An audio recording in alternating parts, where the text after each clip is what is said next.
last we left off, our party was in the ruined and bombed city of Mordisgard yet again, like they have been for like, what, over 10 sessions now? Building. You've been there Back in the building! You've been there for some time, and there, we have gone through a great many struggle and strife, Rubian strife, if you will. Who out strifing in Rubia? And this leads you to kind of a bit of a climax in Pierre's story, at least, where these cultists in our last session, the Halloween special, descended upon you after tricking him into the tunnels of the Castermay, and took you all using the power of a beast that you don't yet understand, putting you into some kind of stasis, black, bile hell, goo hell, the sludge void, and once you escaped through a means of happiness and joy, yeah, it was all very very heartwarming, you know. Do we all remember that, by the way? You do. Okay, just wanted to ask that, or You did were that get brought left back. in the void? You were brought back to a scene where Pierre lays upon a stone table with some sorceress standing over him, sapping the energy from out of him. And there, after defeating these cultists, she makes her escape, is where we leave off. As dust falls with the booming resonance of what you can assume to be a bombardment of the city. And for the recording, Lilli and Jacob are not here this week. Jacob will be back next week, and Lilli will be back in a few weeks. Okay, so can we, like, actually hear anything in terms of, like, explosions, you know, dropping of bombs from the sky, like, you know, like, you know, the bomb sounds. The Comically accurate. Do we hear any onomatopoeias like kaboom or kaplow, Or you know, anything like shebang. that? Shebang, Seeing even. the text up on screen. So you listen quite Shuck, intently zing. from the first one. It gathers your attention, and with the dust falling through this torch and brazier light, there's actually only a few impacts, and then they seem to stop. Interesting. Okay, is there a clear passage out of here, or are we just in, like, There are many passages Yeah. leading in many ways. Yeah. Okay. Okay. There are only a few that are lit, though, because these cultists seem to be using this as a headquarters of some kind. Still, the bloodied water of the chamber behind you that you collapsed in stains the floor. Looking at these like different tunnels, are there any like? I would assume this is probably dusty down here. Or like, yeah. Oh, yeah. So like, are we able to see any like feet print from like, or like shoe prints from wherever like the main cultist woman had possibly ran, or any watermarks or anything from? She escaped out of. So who recalls Yeah, how she Dementor teleported away. She touched one of those void things and just went. and then shot into the wall behind you guys. So we could and that's follow how the that. water got in. Yeah. Oh, right. Oh, okay. Okay, well then anyone else that has ran off There then? are many footprints that displace the dust, much in the same way like a hallway in a busy building, moving straight ahead of the door. Okay. And these happen to be the ones that are also lit. Perfect. Okay. And Pierre and Celestia are still with you. They take a break as well. Pierre, with this wound from this blade that one of the acolytes of this witch sunk into the small of his back. Right. And then Celestia with her own wounds. Right. And Silas with a knife in his back still. Yes. So Okay, you guys so- are Oh, yeah, you still have you guys are that. pretty low on Yes. health, I will say. Yeah. I'm actually not. Yeah. I've taken You're no not? damage. I had 10 health. Really? Mhm. Okay. Well, I should probably still get that out of you. Oh yeah, no, most definitely. All right, I just. Yep. Yep. Okay. Okay. Also, Merry Christmas. Stop. No. Listen, I had I hate this. something to say about that the other day. just to piss off Cade. He went on a whole Never rant the happened. other In day. our group chat, he was just like mad about Christmas stuff being out The already. morning after Halloween, I treat myself to a nice little refresher, and I see jolly little donuts dancing all around my cup, taunting me, being like, "Oh, Merry Christmas!" Anywho, okay. That's Cade rant for the day. That's my first world problem for the day. There will be many more. Cade hates Christmas, everyone. Cade, I just hate fun. I hate joy. I hate You puppies. hate whimsy. I hate So anyways, Guillaume, get back to pulling the knife out of my back, please. So, Wait, I'm definitely going to mind. clip that with Cade hates joy. Puppies, presents, the Anything happy, the, you know. the smell of flowers. You do like black coffee, though. I love black coffee, black licorice. Okay, wait, hold on. Black licorice is actually pretty good. Stepping on Legos, dude. My whole carpet at home is just like little. He actually 1 by bought a 1 specific pieces. Lego carpet. It is Yeah. just Legos. I Yes. can confirm. You will walk into one of his rooms and it's We're just, gonna get too sidetracked on this. We need to go. It's just a square foot. We need to of go. Lego. We. And 30 We walk square over, like, feet cold. of Lego carpet. and I just hop around my house all day. It's going, ah! Anyway, Let me take this knife out of your back.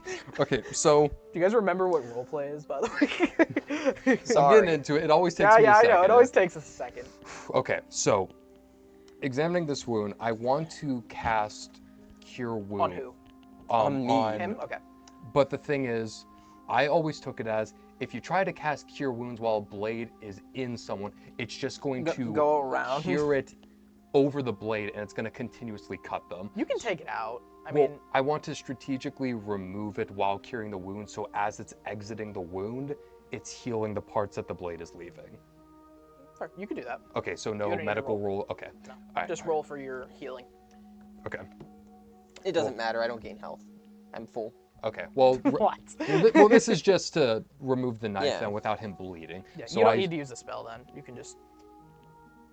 Okay. If Well. he's at full health and the game Yeah. says that he's not damaged. Okay. Well, I will slowly just extract the blade from the back of his shoulder, and then quickly, as the wound opens up, just start. Closing it up. Yep. Wrapping me. He's a little gremlin. He uses all the tools at his disposal.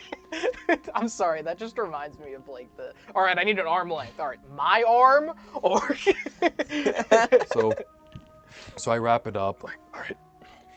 Just. He's gonna kind of just sit down on the floor and like lean up against one. Just.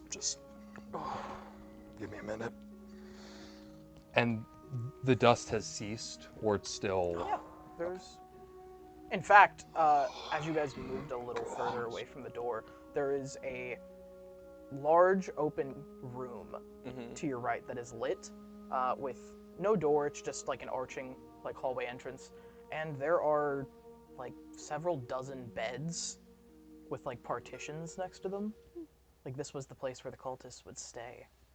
Okay. I'm gonna Perhaps they've been down here for some time. guide Pierre over to one, given that he's the most probably physically worn out.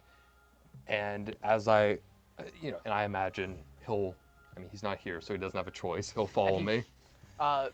Hobbles over with you, having Yeah. been. He's still like, ugh, like imagine you get hit with a baseball bat in the small Yeah. of your back, like, and he collapses down, and he just quietly closes his eyes and actually starts to go to sleep. I'm gonna kind of just like rest my head like on the bed as I'm like collapsed next to the bedside. Just, he's got a lot on his mind right now, and I'm not Who you or Guillaume. So I'm just gonna kind of collapse next to the bedside, like kind of like on my knees with my head like up against the mattress, just.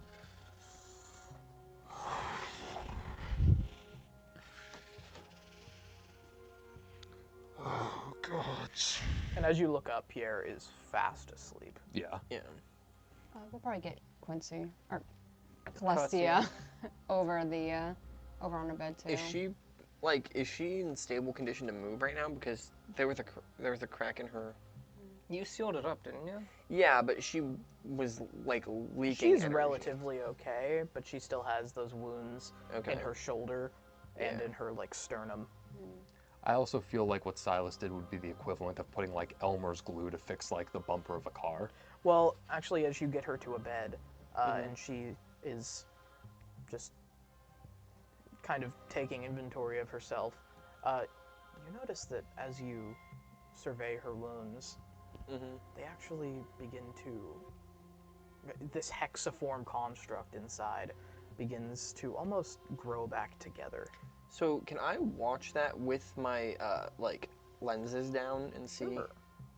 what's going on with that and how that like try to look at how that works? So as you look down at the lenses, you don't get anything from that interaction specifically. But what you do notice is that looking at her heart, her center, the construct, the soul battery, that there is a significant dim to it than what you knew before. And actually, at some point, it flickers.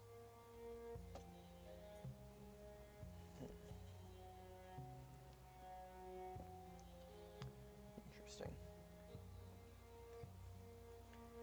But otherwise, she's healing up. It's just her battery is flickering, looks damaged. She has some regenerative capabilities. Yeah. Okay. While he's doing that, unless either of you guys have something you want to say or do. I'm gonna roll on the bed, but He's gonna I'm gonna lift my head back and just kind of announcing to everyone or no one in particular, just, we need to leave. More discard, the whole thing. We're getting on the boat, and we're going. at least get on the boat. We can figure out what we are doing afterwards. We are figuring out what the boat is going afterwards. We just need to get on there.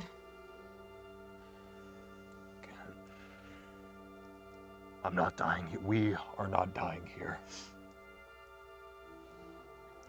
Even if we have to abandon ship midway on our way to Roshador, we'll do that. It's just, we can't stay here.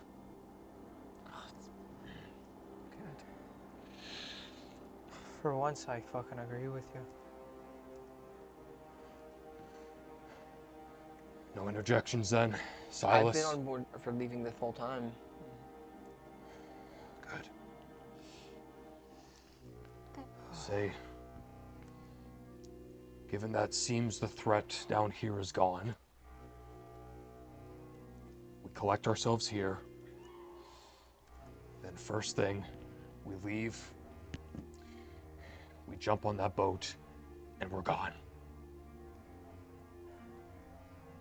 Agreed. Fine by me. Perfect. Yeah, I'm okay with that. I mean, Silas, Good. do you have any high ordnance on you right now? what do you mean? Something that could collapse these tunnels from the inside out. If we're not staying, I'd at least leave the sheriff with a parting gift and get rid of this cult underneath his fucking very nose. What's on top? The caster may, but if we seal off the exits, any of them that are down here die down here. You don't see any harm in potentially weakening the foundation. I see harm in letting a bunch of zealots who steal people away and indoctrinate them in the night to still exist in a city that's getting bombed to hell and is going to look for hope and is going to find it in the face of those deranged fanatics. That's where I find issue. I'm just worried about this structural integrity of the entire Castermay up there. It's not going to bring down the entire caster, May, Professor. We've done strategic demolitions before in cities under siege. You do what you have to do to make sure it's secure. And if not, unfortunately, I doubt it's going to be standing for very long anyway. You have a point. The NRO don't rub me as the type that take any respect towards buildings such as this. Well, towards buildings or people. I would have to make something. I don't have anything really on me right now to collapse the tunnels. Do you think you could realistically do it? So I have, on me I have the sound device that I disabled. Do I think I could use that to collapse the tunnel? The speaker? The sound device that was Oh, yeah. like damaging Cowboy- ears and Cowboy shattering Batman. windows. Probably not. That's not its use. It's not an explosive. No, I know. I was thinking like, cause it's already a little bit I You feel have like it would be a little explosive unstable right now. bullets and There's like stuff, probably framework in the cave that we can destroy and then use that to collapse it in. You have explosive rounds and stuff, though, don't you? Yes, but It's just a sonic device. I am out of spell slots. Well, Well, perhaps you need a long rest. I was gonna say, Yeah. let's just. If we rest here for a little bit, I can probably prep something to use. We may be in desperate need of it, so. I'm for that if you are. I mean, I pretty much used all of what I have when we were fighting. So. Oh, that's fair. I don't like being down here any longer than we have to, so get what rest you need, and then we'll be on our way. Okay. If we're gonna be resting here for a bit, I'm gonna make my way over, like maybe further down this. It's kind of just a room with a bunch of different bunks on either side, probably like a long hallway. Okay. I'm gonna make my way down it, like in kind of an isolated corner wherever the wall ends. I'm gonna sit down, kind of try to get myself in a more calming state of mind. I'm gonna take out those petals that I grabbed from Okay. you know what. I'm gonna lay them across me on the ground. If I'm gonna concentrate. Am I able to connect or hear anything? We'll get to that. Okay, well, I'm gonna concentrate on that for the time being, so that's what I'm devoting my time to. Okay. So that's where I am at. Long rest, everyone. So, you guys, what are you doing? I'm kind of intermittently between getting some sleep, just sitting, keeping an eye on like the door, basically, and then I guess in the meantime, making sure I have everything, Okay. like for the journey, if we're getting on the boat. Quincy might be also between sleep, just looking at the one book that she has about the surge craft. The table of errors. Yes. Yes. Okay. We pull out Silas, Yemen's and you're journal. working on. I'm working on just prepping my equipment. I mean, that doesn't technically take time in my rest. That's a part of my rest. So you guys are talking about collapsing these tunnels. Yes. At least the entrances to the tunnels. I also, I have that screwdriver. I want to like do a little bit more looking into that and see what I can figure out about it. Okay. So just kind of looking at the mechanics on it and trying to figure out what it does really, because I've only used it once. Okay. They actually, I don't think they can hear that. We just had something go on in the background. But, so, what you can figure out. Plug your ears, guys. There's Everyone kind of three of except us. Kate. Okay. Yeah. So, as you ponder over these petals, these iris petals, laying them out in some shrinic way, you feel that something faint comes to you, but nothing corporeal, nothing understandable. But you feel a presence, is the best way to put it. And that's all you get.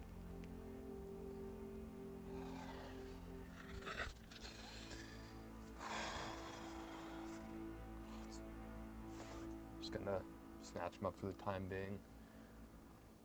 What am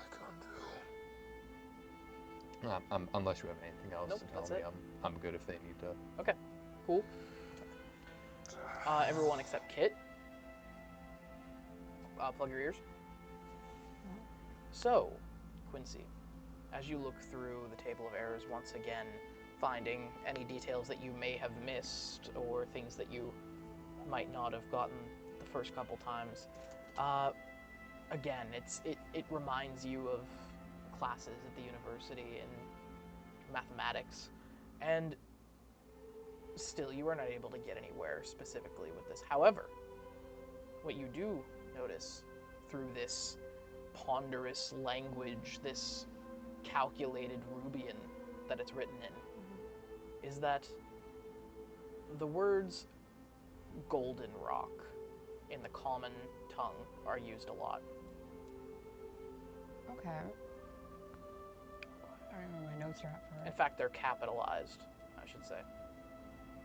And it's strange. It's like you'd be reading like Mandarin, and then all of a sudden it says golden rock in English. Interesting. Okay. That's the only thing that. It jumps out at you. It's like, oh, I know that. Okay. Cool. Hmm. Do I know? Have I ever heard anything that could be possibly brought back to that, or? Give me a history check. Nice. 26. 26? Really? Mm-hmm. So, a bit of lore here. Golden rock, translated into High Rubian, is Rochador. And in French, Roche d'Or means golden rock, and French is High Rubian. Roche d'Or, golden rock. Okay. Yeah. I'm getting it. I see. But you can surmise quite quickly that this is referring to Rochador. Okay. Huh. Cool. Okay. Okay, cool. Other than that, you can't make sense of it. That's fine. You need some kind of expert. What did you say? You're just watching. I'm just staying on. watching and making sure all my stuff's packed up. Okay. If I spend some time sharpening my sword at all, does that do anything? No, you don't get anything from Okay. it, but maintaining your weapons is always good. Okay. So, Silas, Yes. what are you up to? Right now I'm just fiddling with the screwdriver, trying to figure out what it does. Okay. Because I know it made that one robot stop, and I tried to use it to help me turn Celestia back on. Really, you can just, without something to interface with, you can't really tell any specific information from it, other than it has electrical components that interface with mechanical components. Okay. So, if that is all, cool. And you're able to fashion a device that would close these passageways quite easily. You have to get rid of some of your resources though, like some of your brass components and your blast powder. But if there's nothing else, I think so. I don't think so, no. okay. You guys wake, and throughout the night there are several booms that cause the ceiling to fall, the dust in the ceiling to fall. Yeah, those are two very different things. Many impacts that cause dust to fall from the ceiling, just cascading through the lamp and brazier light. And then as you've separated, taken some time away from each other, you reconvene in this morning. Celestia is up at them. She is doing well. And that's what we're going to do this week. I'm just going to play Celestia. Okay? So, Okay. Oh no. Okay. how was your sleep? How was your sleep Oh. last night? Dom, I just thought about something. Just totally ignoring what I said. Yeah, I know. I'm sorry. Can you have them plug their ears real quick? Okay, plug your ears. Can I ask, can I ask Fardu about the screwdriver if he knows anything about it? So, sorry, I'll just ask him. I'm opening my coat and... So, Fardu... And he is there. Okay, so he is in there. Yes. And by the way, as you were looking at the screwdriver, you happen to have your goggles on, and you look at him, and there is no signature.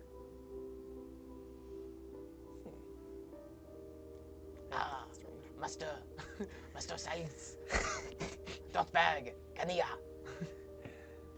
What is it that you need? Do you know anything about this device? And he grabs it with his protracted It's like little arms. large to him. Oh, this is very interesting. Some scary technology I sense in here. Yeah, I could tell it was something of the sort, but I don't really know what it does. I never worked with anything like this. It has been edited. In its original form, this is a screwdriver for putting together automatons, constructs, as they put them. Okay. But how it has been interfaced with Tornadex technology, this serves a new purpose that I cannot discern. Okay. Please inform me when you know. I'll let you know. All right. Okay, I go back. And he like tunnels into your jacket. Yeah. So, you guys are good.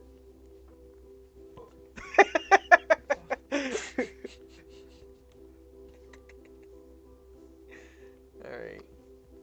So, Wait, I'm sorry. Plug your ears I real didn't quick. hear anything. I just Yeah, that's fine. Just plug your ears for just 1 second. I'm fine with them just plugging their ears because in this place, you guys are not far apart, and I like to Yeah. think that they would have heard just a random Okay. of your conversation. Yeah. So, all right, you're good. You're good. Okay. So you reconvene.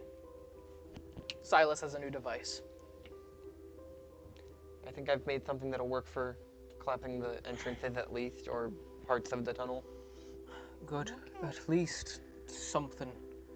Because the last thing I'm sure they need to deal with is, getting stabbed in the back by these masked freaks. Yeah. Well, True. is it something you need to set a charge of some sort? Oh yeah. I mean, I can set it wherever we need to. All right. Well, as we're leaving, you take up the rear, set it wherever you deem necessary, and listen, when we get up there, I'm sure we've all noticed the dust dripping from the ceiling. I don't want to be correct, but the NRO may have accelerated their movements onto Rochador. More discard. Sorry. I don't know why I always get those mixed up. Are we even sure our ship will still be there? I don't know. It doesn't hurt to go try and see, though. There's no guarantee, but it's better than sitting here and waiting to get bombed into oblivion. And the fact that they haven't kept bombing. It might have just been another show of power. No, they have.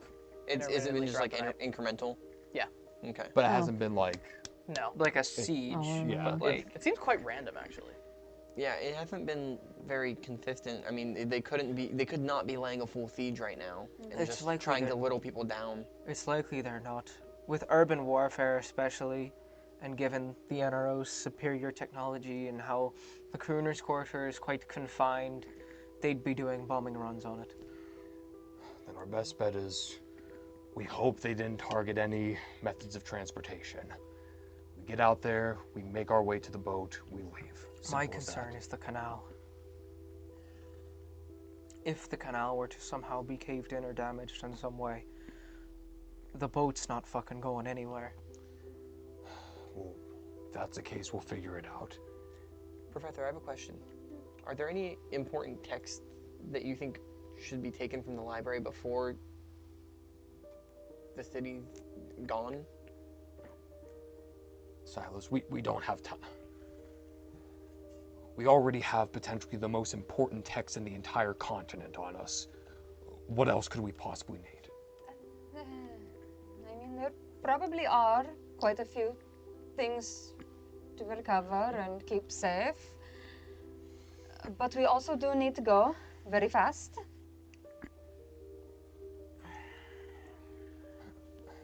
I can If both of you wish to stop on the way and do a little sightseeing, be my guest. I'm going for the boat. just get up there first, see what we're dealing with. We'll make our plan from there. Okay. I just wanted to suggest it because it might be a good idea if we have time to stop and grab as much as we can. I can value preservation of useful knowledge as much as the next person. However, if we go up there and it's a war zone, it is hardly our top priority. Yeah. Just... It wouldn't take very long, though. I do have it pretty memorized. Let's get up there and see how it is first. All right. Cool. And you guys gather your things, and Guillaume, as you approach Pierre's bed to go and wake him up, you find a bundle of robes stuffed under his blankets.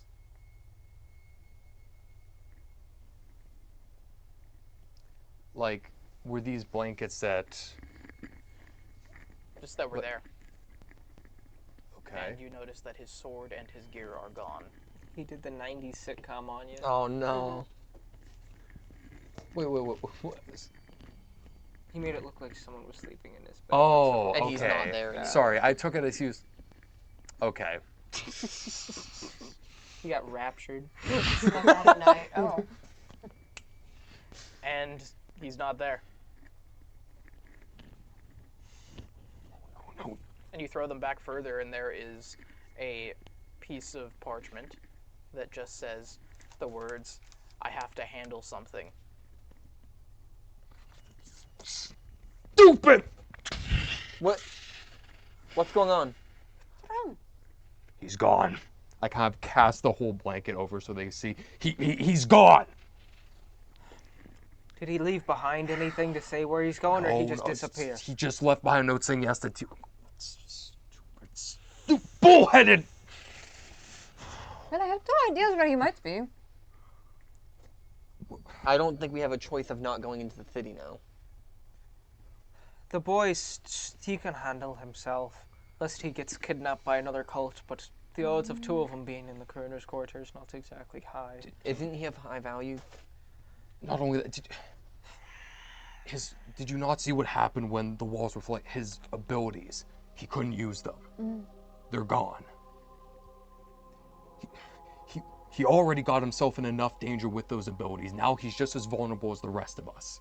He can't go out on his own. And another rumbling comes, more dust from the ceiling. Do we have anything that belongs to? Or wait. You can locate things, can't you? Roughly. He His has sword. that necklace. His sword. There's nothing. I without a doubt, there's nothing like it. Okay. That could work. He What do can't you have need left for that it? long ago. Locate object. I just need to be familiar with a specific type of object. Okay, and what's the range? I'm gonna look at And that I would be right familiar now. with his sword because I've done like I've sharpened and looked at it before. Sorry, take me a sec. Okay. I think it's 1,000-foot range. I believe so as well, but let me just double. On the same plane or something. Yeah, they have to be on this. And you'll know if they aren't on the same plane. Yeah. Yes. So, 10-minute duration. Yeah, 1,000 feet. 1,000 If feet? the object is in motion, you know the direction of its movement. Spell can locate a specific object known to you as long as you have seen it up close within 30 feet at least once. Okay, cool. You can cast this with this twig. Yeah, that acts so like a what- compass. Okay.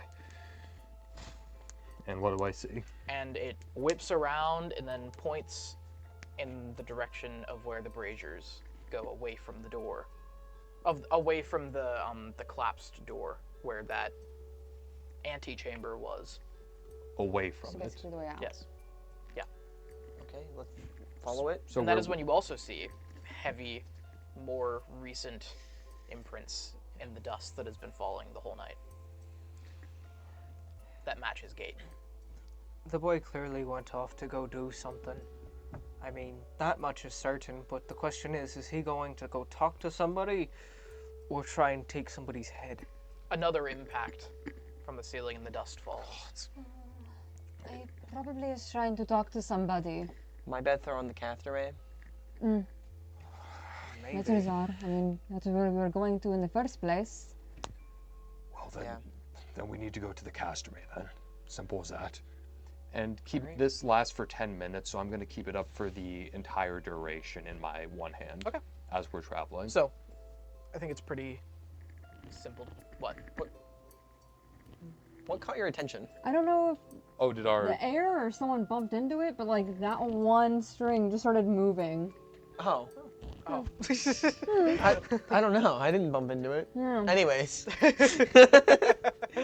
So, Tell me if you see it on stream chat. Did Chuck- you see it? that might be out of it, honestly. But It is. anyway, you carry on down these corridors, these braziers, as they burn low now. And really, it's completely abandoned. You took out probably the entire population of this little church, coven, congregation, whatever you want to call it. And there's really nothing to find as these footsteps arc around to an entrance that is not far behind, or an entrance to a stairwell that is not far ahead of you. And it is a spiral staircase that goes far up in this narrow, arcing fashion. I'm going. Is there really a point in collapsing it? It looks like this is probably deserted. If I don't like leaving this open. It serves a purpose, but the idea of these freaks even coming back for 1 second, I mean, we got the people in the robes, but the queen bitch is still out there somewhere. Their ritual room is kind of flooded now. Yeah, you did completely destroy the ritual room. Or she did, actually. you know. So we can't really do anything other than sleep, maybe. I don't know what else is all down there, though, to be fair. Just save the bomb for later, Silas. Okay. We'll see where this goes. If it goes out to the middle of nowhere in the street, then I say blow it. If it goes into the Castermay, leave it. Okay. I'm making my way up this spiral staircase. I'm not really involved in this conversation. Okay. I'm just And going on ahead. as you guys, you get to the point that you're just climbing up Yeah. these stairs. Like, little they go legs. on for several hundred feet, seemingly. Oh, well, I'm getting winded then. I'm still Yeah. going, but I'm getting winded. Somebody pick me up, please. If every stair is about, like, a quarter of a foot, Let me do some Guillaume math. Geometer. it's about 700 geometers. Well, That's a lot of geometers. I'm making my. Let me know if something like my back gives out something, but I'm going. You guys can make it up, but it's definitely a trek. And as you reach further to the surface, more noise becomes clearer. Just the distant. Are we in an area that we recognize? So, as you reach the end of the staircase, there is a door that is actually camouflaged to fit perfectly into a brick wall. And as you push against it, and there is a bookcase on the other side. That is so cool. Yeah. And it goes into what seems to be a regular cottage in the middle of Mortisgard. We could break the mechanisms on the door so people can't get through. How do you propose we do that? And you hear a whistling overhead. I'm not sure we have time for all that. I will. Okay, fine. Bye, maybe. And this building is on the first floor, and you can see out into the street quite handily. Many of the well, you can see out into the street through windows that have not been shattered, but they're covered in dust and soot, and they've not been cleaned in some time. But the door is open, and as you make your way out of this building or toward the entrance, you see that there are many vehicles that have been stagnant here for some time, through the winter easily.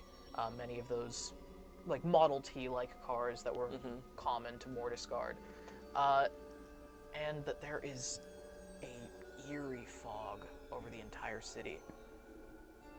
But it is mostly brick warehouses, and then tram lines that run through the middles of the streets, narrow corridors, and light shafts through this early morning, and it is morning, yes, with the distant thud of artillery, and then small arms fire in almost every direction, just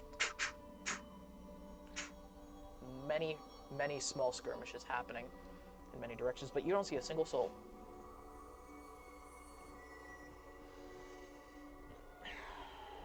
And you haven't stepped outside yet, by the way, Right. I'll say. I don't think the NRO is attacked quite yet. As I said, they're using bombing runs to weaken and also stir discontent, encourage rioting, petty crime. And we move now. And what direction is my compass pointing in? So Roughly. outside the door, it points to the left. That's where I'm going. Okay. Yeah, I'll So I And you peek can tell quite quickly that you're headed west, away from the sun. And that is when, as you move outside of this street, you look to the north and to the east slightly. So we're traveling to the east. You're traveling to the west. Sorry, west. Yes. Gotcha. And you look to the north and to the east behind you. That is when, through the light rays of this foggy morning and the scent of powder in the street, you see the Arrow Freight Tower folded over itself.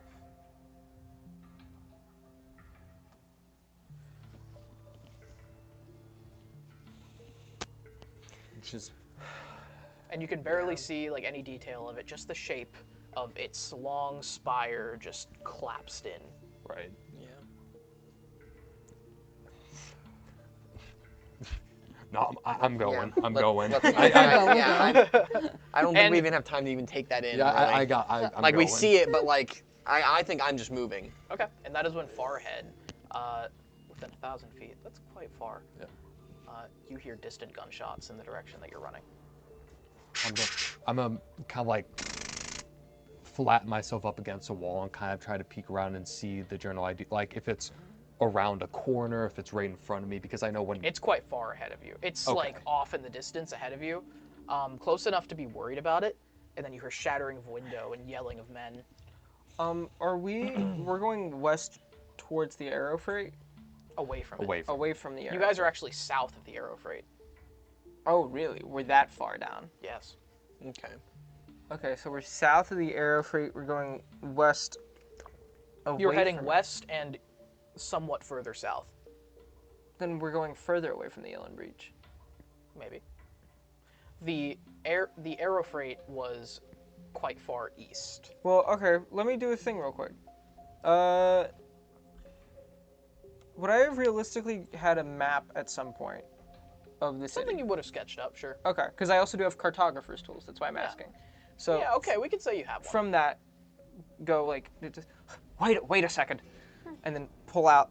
You lay kind it of out over the hood of the car. Come here, and lay out. Just another shot somewhere nearby. Okay, what? Not at you. Yeah. This is a rough sketch of Mordiscard. If the Arrow Freight is here, and we're going away from it, we're now going further away from anywhere I've ever seen, which makes me believe that we are going further away from it to the west and to the south, which, if I'm correct, is taking us far away from the Yillen Breach here. So we're going the wrong fucking way. well, the compass is telling me that he's in the west, so that's where I need to go. We'll grab Pierre, we'll retrace our steps, and we'll get back to the boat. Simple as that. Just take it and throw it in my pack. I don't fucking like this, Guillaume.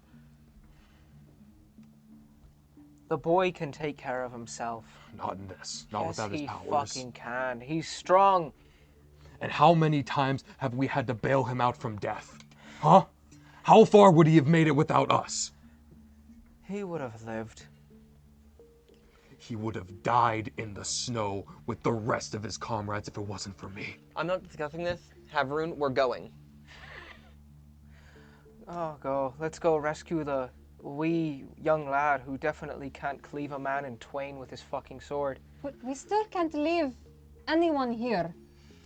We have to go for him. Whether or not he can defend himself, great, that's cool. Let's go. He can decide if he wants to be a good person afterwards. I'm rushing off. I'm pulling Yum with me. I'm not even letting him take time to sit here with them. All right. I mean, I'm not gonna disagree.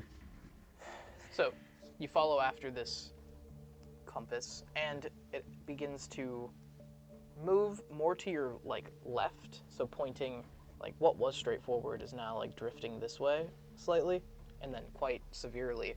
And you aren't passing by any alleys or anything like that, but it's still ahead of you. You are on the side of the street, and soon enough, you come to an intersection, a three-way intersection. So it's like a T-junction, and you are coming down the eastern side of it. There is a road that goes to the west and to the south. And in the middle of the street, on the southern side of it, is a rail car, a tram, that has crashed into the ground, somehow been dropped, and dropped off the rails and just sits there, several cars of it. And there's actually quite a clear street on either side of it. The cars are not as abundant here. Mm-hmm. And before you reach this T-junction, on the eastern side, as you are approaching it, how do I put this? The compass that you were following turns pretty much completely left, pointing to the south. Okay. And as you notice this, you pass a door to the building that is right on the corner between the south and the east.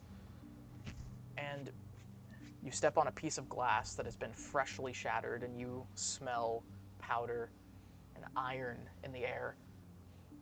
And you look at the door to your left, and it's completely ripped off of its hinges. And right ahead of the door is a staircase.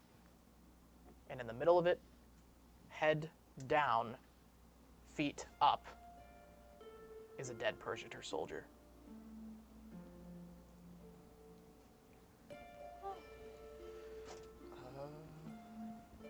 Do we all see it? He bleeds down the stairs.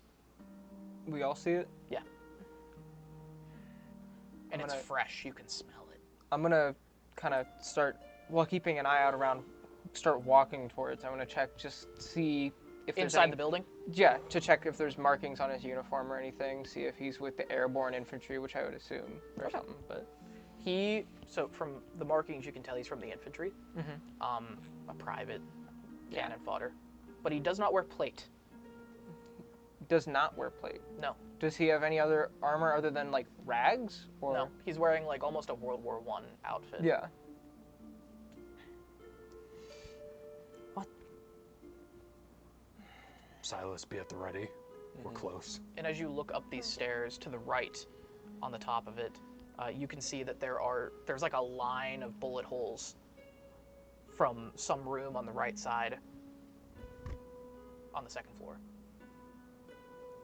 I've painted this well enough, by the way, right? So, yeah. It's a door, stairs. Yeah. Door, stairs, dead person. Dead person. And And then- there is a door to the left at the top, Okay. but it's open. The same wall that has the bullet holes running across. Does is he have opposite bullet from it. holes in him, or was he stabbed? You'd have to take time to examine them. Okay, then I won't do that. Just kind of look at him then. Kind of.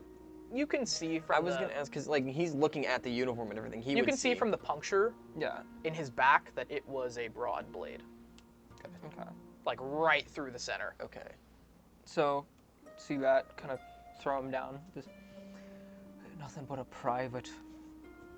They didn't even give him armor. Look up the stairs, see the bullet holes in the doorway, and just have the sword at the ready, but not pointing it around the corner or anything, but just ready, and kind of slowly creeping my way up the stairs a tiny bit. And I'm gonna be following behind. And as I'll you step on watch the these door. stairs, you reach one, you step your way around this body, making some noise, and you step on one of the stairs, and unavoidably, and then through the doorway from the top, just randomly, and it just frightens you, and you step back, but You can hear the The click. yes. When I hear the click, I'm gonna round Okay. the corner. So you round. Is the compass pointing towards the room? It's pointing no. If Okay. the room is at your right, it's pointing south, So straight. straight ahead. Gotcha. Huh, okay. So you're running in. Not running in, but I'm gonna turn the corner and just see who's in there. You know, I just heard them fire off, and then the gun went click. Okay. So you peek in, and what you see is a half dozen Purgators just ripped to shreds. One of them lays literally cleft in twain. Another one with a dagger, his own dagger presumably, shoved up through his chin and into his head. Another one thrown over the side of the window and hanging by a shard of glass that's through his thigh. And leaning up against what you can assume to be an MG nest that they were setting up, and the sandbags against the far wall of this windowed corner house, just sitting right ahead of the door, is an officer with the hat and everything, with a piece of rebar stuck through his sternum into the wall. And you can see that he only has 3 fingers left on his left hand, and he is fiddling with a magazine. I'm gonna run up and just smack the gun out of his hand. Okay. Just pull the sword out and put it up to his neck. Just, I already told him. I already told him. you boys really fucked with the wrong person, didn't you? Wouldn't happen to be young lad, elven, tall, blonde hair. What do you care? Did I fucking stutter when I asked you the question and push the blade a little bit? That was a simple yes or no. Yeah. And which way did he go? Don't know the direction, but presumably away from here, with what he asked. And what was that? I already told him. Just push it in a little bit more. And again, you don't understand the concept of yes or no. Intimidation check. And meanwhile, Advantage because the guy has rebar through his stomach. yeah. Okay. And you can see, as you get closer to him, you can see that these fingers were I taken rolled off 2 6s. Are methodically. you genuinely By kidding what? me? Oh my god. I rolled 2 6s. Are you Hey, genuinely it'd be a kidding shame me? if he got injected with bad penicillin. You were they were removed methodically. They weren't like one swoop or Oh, anything like 1, 2, I see. 3. So Okay. it was like and I would like to point out, like, during this, like, So that was 9 with my +3. I'm done for anyway. Why would I betray my country? I've already done that once. Have you ever seen what happens to a man when a bomb goes off inside him? Would you like to know firsthand? Silas, do you have that charge on you? Fuck. Oh, yeah, I think I do, actually. Wait, no. See, I am the captain of the guard here, and you have come here uninvited to my city and caused issues. So with this, I'm curious what'll happen when I cut you open and put it inside, and then it goes off. Do you think, how far do you think the mess will get? The hallway or to the street? That's definitely gonna make it to the street. What do you think?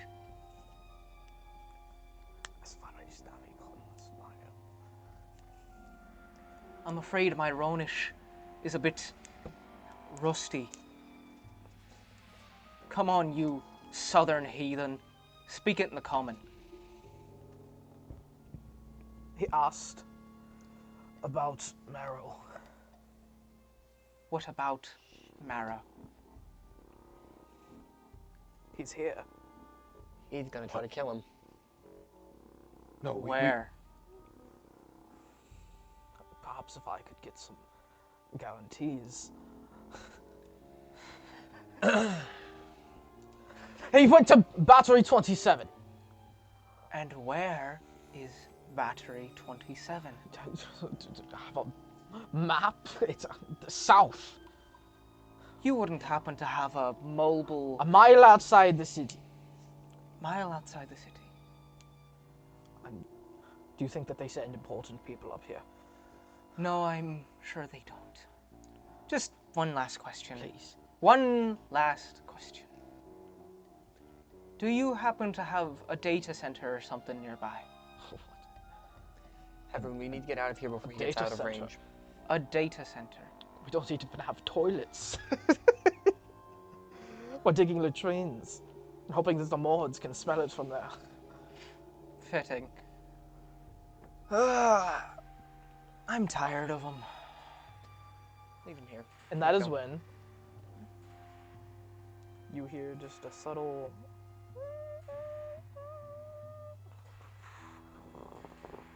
Overhead? In the streets, I moving think. from the south. And you see the little shell casings on the floor begin to popcorn up and down. Can me if you will, we're all going to be dead soon. What do you mean? Would you hear that? I can tell a soldier by his standing. You can't tell when armor's moving on you.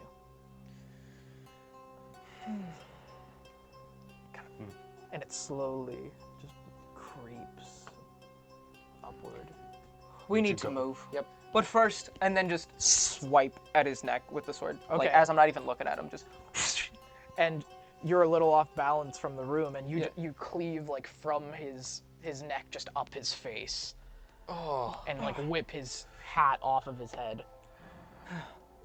And that is when you notice that there is a concentration of footsteps around the same ones that you've been somewhat following, around where like this MG would point out the window, and that the gun is gone, as well as several imprints of dust that you can presume are ammo boxes. From when we walked in the room? Like No, I the- don't think they were there first. I think he took the gun with him.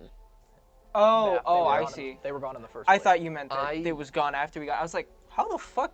So, can we assume that rumbling, is it from a machine or troops? It's probably a tank. Yeah, he Right. said artillery. He said artillery. armor. Yeah. And you hear the squeaking of wheels, like the, You want to steal another I'm- tank? I had a different idea. Can I run out and set the charge, like, a little in the dirt of the street? No. well, Wolverines! I'll say perception check. Perception check? Okay. Whippy, we made an Ooh. anti-tank mine. Wait, I have... Okay. If I put my lens down that lets me see electronics, would I be able to make that, like, would it be easier to spot this? I would Yeah. say. So, advantage? I rolled well already. Okay. 17. 17. Yeah. My first Okay. roll was higher. You see that down the street as you peek out the window that they've bashed out, that there is almost an entire column of Purgators accompanied by armor moving down the street. And they're only Okay. like a block down, a block or Okay. two down. So, would they be able to see me if I ran out there? Yeah, definitely. Could he realistically... So the bomb, is it an impact casing or is it a charge? It's a charge. 'Cause What I'll also that's what I was say thinking, I think. is that as you look down at the street to see, like, because you're formulating the plan, you already see a blue line running from the tram and up into one of the buildings. I see it running into one of the buildings. Yes. Like across the street? Yeah.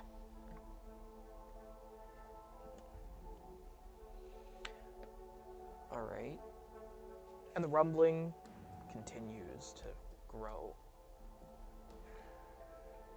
We should just stay here. There's no reason to go into a destroyed building. They'll pass us by. Probably heading for the city. Is there a back door out of this place at all, or... Just the way you came in. Just the way we came in.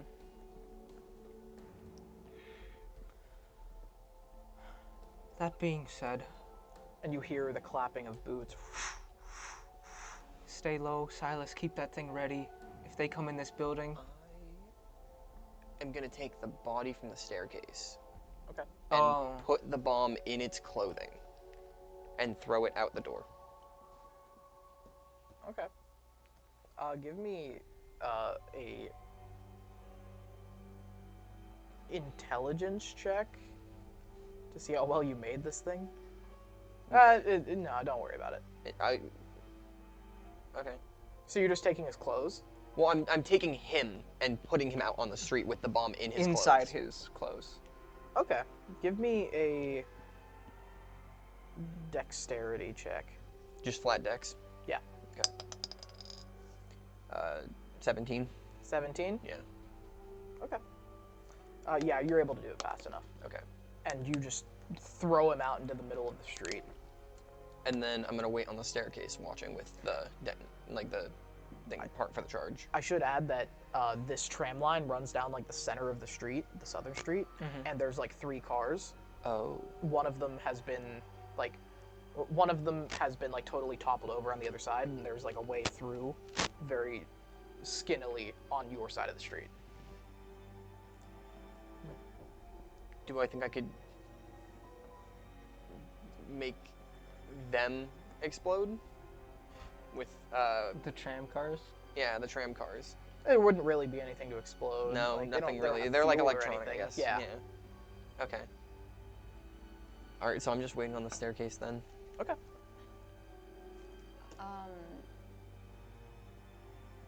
Are we all gonna be waiting in like the one room then? I think Wherever it's you the guys wanna only be. room. It's the only room. Yeah. And this was Yeah, like the whole- someone, from what you can tell about like what this place was, it was some kind of shop front at some point. Mhm. Ahead of the windows where they had the MG like bipod set up and everything, there's like what you consider to be like window shopping shelves, like things to put like displays up on that they've torn down. And then the room has like a bunch of racks for like clothing that were thrown to the side and broken down. All right. So this column continues to rumble toward you. Is there a door on the room that we're staying in? Yeah. Like Yes. On the, The at one the entrance, staircase, yes. and then there's Just the gonna door. put knock on there just in case. Okay. Knock or arcane So you lock? guys are pretty. Are you back in the room now? No. Because the stairwell was on the eastern street, not the southern street. Am I able to see them from in the room? Oh yeah, Okay, then yeah. it's actually almost all window. I'll go up into the room then and kind of just stay peeking out the window. Because if we're all in the room with arcane lock on the door and stuff too, then they can't Yeah. get in. So, and you're actually a good 10, 15 feet above them with arcane lock and everything. You can. Are they aware of what I did? Because they were up in the room when I did that. I mean, Quincy wasn't. I was assuming Oh, she was okay. outside because I thought you. Well, were gonna okay. You either took the body up into the room and threw it into the street, Okay. or you had to go all the way around. I and would have that thrown would it out the taken window too then, long. yeah. So you did what did you do? I would have thrown it out the window then. Okay. If it. So you all did saw that. Okay. Okay. Okay. We're just waiting as they kind of go past Yes. us and And they rumble as it is a column of maybe 40 men carrying crossbows and swords, and then surrounding it, or them surrounding something that, as a man of the military, you have never seen before. A tank, obviously, but it is a flat profile with a very shallow turret with 3 rotary guns, a triple barrel rotary gun that are heavy calibers. So like 120 millimeter shells, Yeah. but 3 barrels all tied together. So you can assume that they can rapid fire Yeah. somewhat. It's probably just for street clearing and stuff like that, for crowd control more than anything else. And within it are 3 different like nests built into it, like MG nests. But instead of machine guns, there are miniature automatic ballistas. Like small little metal contraptions. And the men around this, are well-shaven, put together. Many elven and man faces, but young. Extremely young. They remind you of Pierre, and as you peek over, this thundering roar of this engine with the squeaking of the wheels and the steps around it becomes so deafening that you can't hear really anything else. And the shells on the floor, the pebbles, the rafters shake free of their dust, and it coats you as this vibration continues. And then, suddenly, through this thunderous engine, you hear the words, "Tell Marrow! The South belongs to the Mords!" And then the street thunders in a plume of smoke as the tram explodes, knocking you all off of your feet if you were on your feet. Muzzles flash, discharges, bolts, and bullets flinging in every direction, coming through your windows, shattering them, and bouncing off the walls. The bricks shake free of their walls, or shake free of their emplacements. And you are shaken again as a shot roars from the tank's turret. And you can see through this plume of smoke, those of you that are looking above, that an entire house collapses from this shell, just randomly shooting into some place. And soon after, a whipping launch from a tower, a church tower above this tank. You see something just and stick into the turret like a harpoon.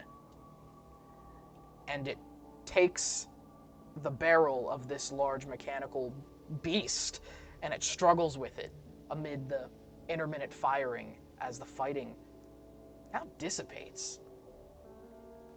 Now only the whirs of the tank can be heard, and many footsteps as well. Its barrels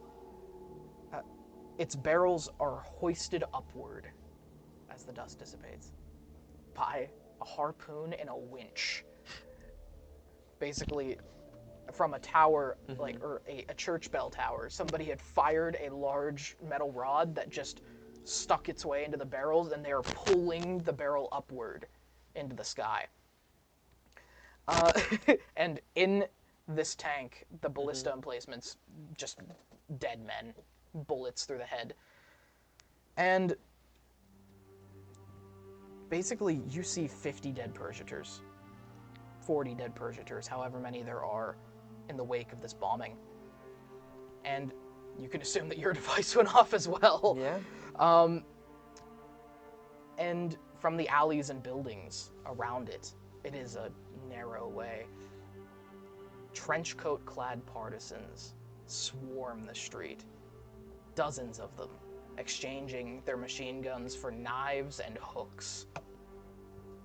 The Roan boys wail and scream in pieces as they are put down by hand. You see one that clambers to his knees only to be ran through by a bayonet and then bleeds into the street. They're conserving ammunition. Several of these partisans immediately climb up onto the tank as it wraps another round into the atmosphere, arcing over the buildings. And that is when I should actually put this up. I should have had this up earlier.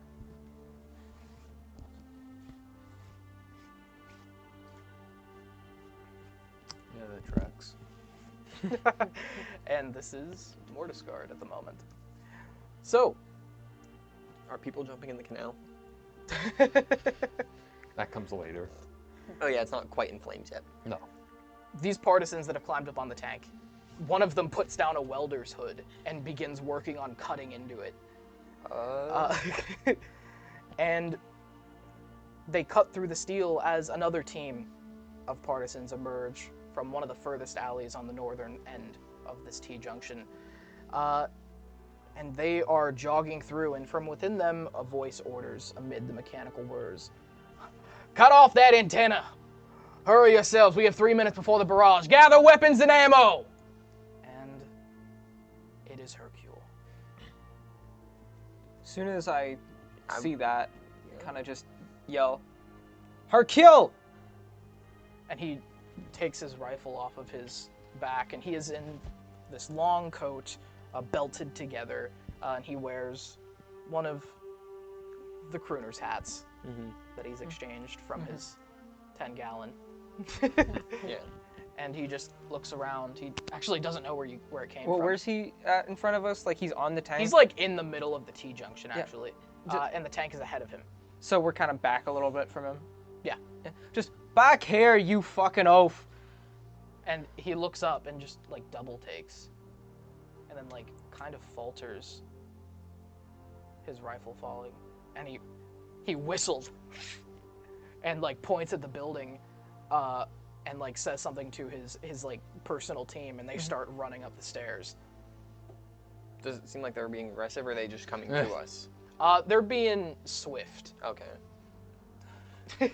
So And they come to the door that has knock on it. or Yeah, it came up. Okay. And they try to open it. the And he is walking over as well. and Professor. Now out of view. Professor, would you do? Sure. We'll drop her. And they burst through the door, and one of them immediately has his rifle cocked at you. Just like, they don't know you. And then Hercule comes sauntering through as 4 of these guys secure the place. Coming over and like, kind of demanding that you put your hands up. No. Silas just... And he steps through. His beard has been trimmed, and his hair cut very short, Yeah. even shorter than it was before. And he just stares at you, specifically you, Flintguard. Says, "Of all the hateful cowards." Hateful coward. The fuck are you talking about? I have never been happier to see you. And he goes in for a hug. I'll just kind of give in, just be like, Where have you been? what are you talking about? We were underground fighting with fucking cultists or some And he shit. checks his watch. I am sure there's a ponderous tale, but we have less than 2 minutes before the barrage. Wait, Hercule. No time. Wait, no, wait. Where's Pierre? No, not that. What's today? What do you mean, what is today? What is today? Because you're acting like you haven't seen us in quite a fucking while. Thank God, it's been 4 weeks. 4 weeks. We I were assumed you had gotten on that ship I and thought it was abandoned us. like hours. we were underground Maybe for days. maybe a day. Well, a ponderous tale indeed. Come on. They're going to Okay, begin let's go. soon. Hercule, Marrow's here. Yes, we know. And he goes down the stairs, kicking the body that you guys had made your way around before, and Nice. just stepping over it. And then he whistles, and isn't all that of the one them. we That body's blew the up? one I threw outside. This one that had a bomb on it. It's missed. Oh yeah, you did get that body. Never mind. that thing is gone. Yeah. We did in fact find out what that bomb does to a human body. And you just hear this struggling whir of this tank, and it's just, and it's trying to back up and move, but its treads have been blown off. And then finally, like as Hercule whistles, says, "Pack it up!" And one of them makes it through and immediately just takes a Molotov cocktail, lights it, and throws it inside the tank. And then you just hear screams from inside this thing. And they start moving, and all of the other ones have gathered all kinds of weapons and crossbows and any ammunition they could find off of the men inside of this, like in this alley that they'd killed. And it is a bloodbath. Yeah. Like there is a pink mist in the air. And says, "We have to find shelter." And his lieutenant, just somebody who works with him, he says, we're too far from warehouse A. We're too far from safe house A. Like, get into the basements. And he starts moving down, like, we need to get several feet under. How far are we from the chamber we were just in? Not Yeah. very far. Damn it. Haveroon, there's somewhere we can go. Or not, Have Hercule. Hercule, there's somewhere we can go. You're sure? Yes. It'll withstand bombardment. I think, though, I'm pretty sure it's safe enough. It's down underground. I'm pretty sure it's hundreds of feet under the ground, so we should be fine. And then somebody yells, 30 seconds! Let's Follow go left. then. And I rush towards it. Okay. And you guys begin running with like 30 of these partisans behind you, just moving through the cars, moving fast. And ahead of you, you see a sudden muzzle flash. And somebody running ahead of you just gets domed. And then it's just a hail of bullets in that direction as you continue to move. And this second floor window that the shot came from is just obliterated with like machine gun fire. Nice. Yeah. And nobody has stopped moving. And in fact, they left the guy behind. They grabbed the ammo off of him before they did. Yeah. And soon enough, you lead them to this secret bookshelf place that you're in. And are you staying above first, or are you going first? I'm going first. I don't. First, probably. I'm leading him down the pathways. So all four of you are going first? I'm gonna hang back by Hercule. Okay. Yeah, he's hanging back. Yeah. I guess so. I'm going with Silas. And you hear the distant of heavy artillery. And it's just, he's just looking up, waiting for it, checking his watch, waiting for it, checking his watch. And then finally, somebody runs through the door and says, "Last man!" And he shoves him down into this stairway, running down, and then pushes you in, and then closes it behind him as best he can, and then starts running down, and you just hear, and you see, just as the door closes behind you, that a shockwave of shrapnel and dust just shatters the windows. And then another, and another. And the dust falls even more violently than it was the entire night as you descend back down into this place.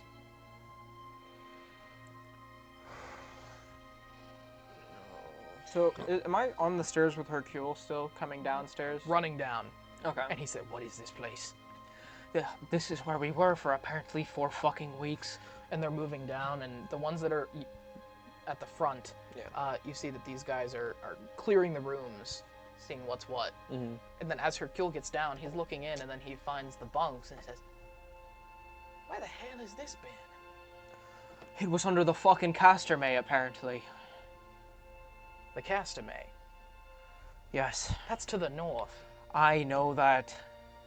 Trust me, I don't know how far these tunnels go. We went underneath the Castermay, got fucking kidnapped by a black goo monster, and then ended up down here.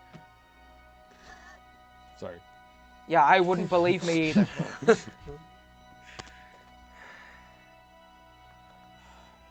I need a drink. And You got one? He's not allowed to have any. Fuck yourself, I'm drinking. After 4 weeks in the fucking purgatory, I'm drinking. Polly. And Polly, like this lieutenant that he has, pulls a flask out from his jacket and hands it to him. And they find the bunks and they make themselves at home. Yeah, I mean, And the dust is constantly falling at this point. And Hercule barely shudders at it. And he takes a drink from this flask as one of like the mortar things above him like kind of gives way, and just a whole stream of dust straight into his hat, and he's just like doesn't even notice that it happened. Given everything that happened while we were in there, time distortion is hardly the most obscure. What the fuck you got in here? Bleach? Pretty much. They hit the mortar shine first. No! I mean, Those bastards! It's flammable. No! No! And there's many injured men here. Sheriff, if we've been gone for as long as you said we've had, what's the situation? If Boris Marrow is here, then clearly what we thought we were dealing with is far different. He either took the 3 gates or that was a lie. No, The Three Gates is still under siege. He's coming to meet Venric for some conference. I don't know where. Wait. What do you mean, conference? We beat it out of some of our POWs that they are having a tactical conference somewhere in the front line of Mortisgard. I've never been prouder of you, Hercule. This is... And I'm gonna kind of just...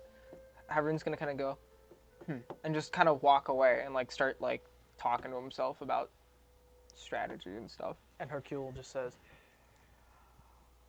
Cormac led that recon mission and told us that it was taking them longer than usual to set up their long-range artillery. They won't move without it. You know Roan tactics. They don't move without air cover. No, they need to be sure that they're covered on all sides before they even attempt a land siege, which is even more puzzling how they've ended up on the Crooner's Quarter. We aren't in the Crooner's Quarter. We're nearly a mile south. We're still connected to the same thing via canals.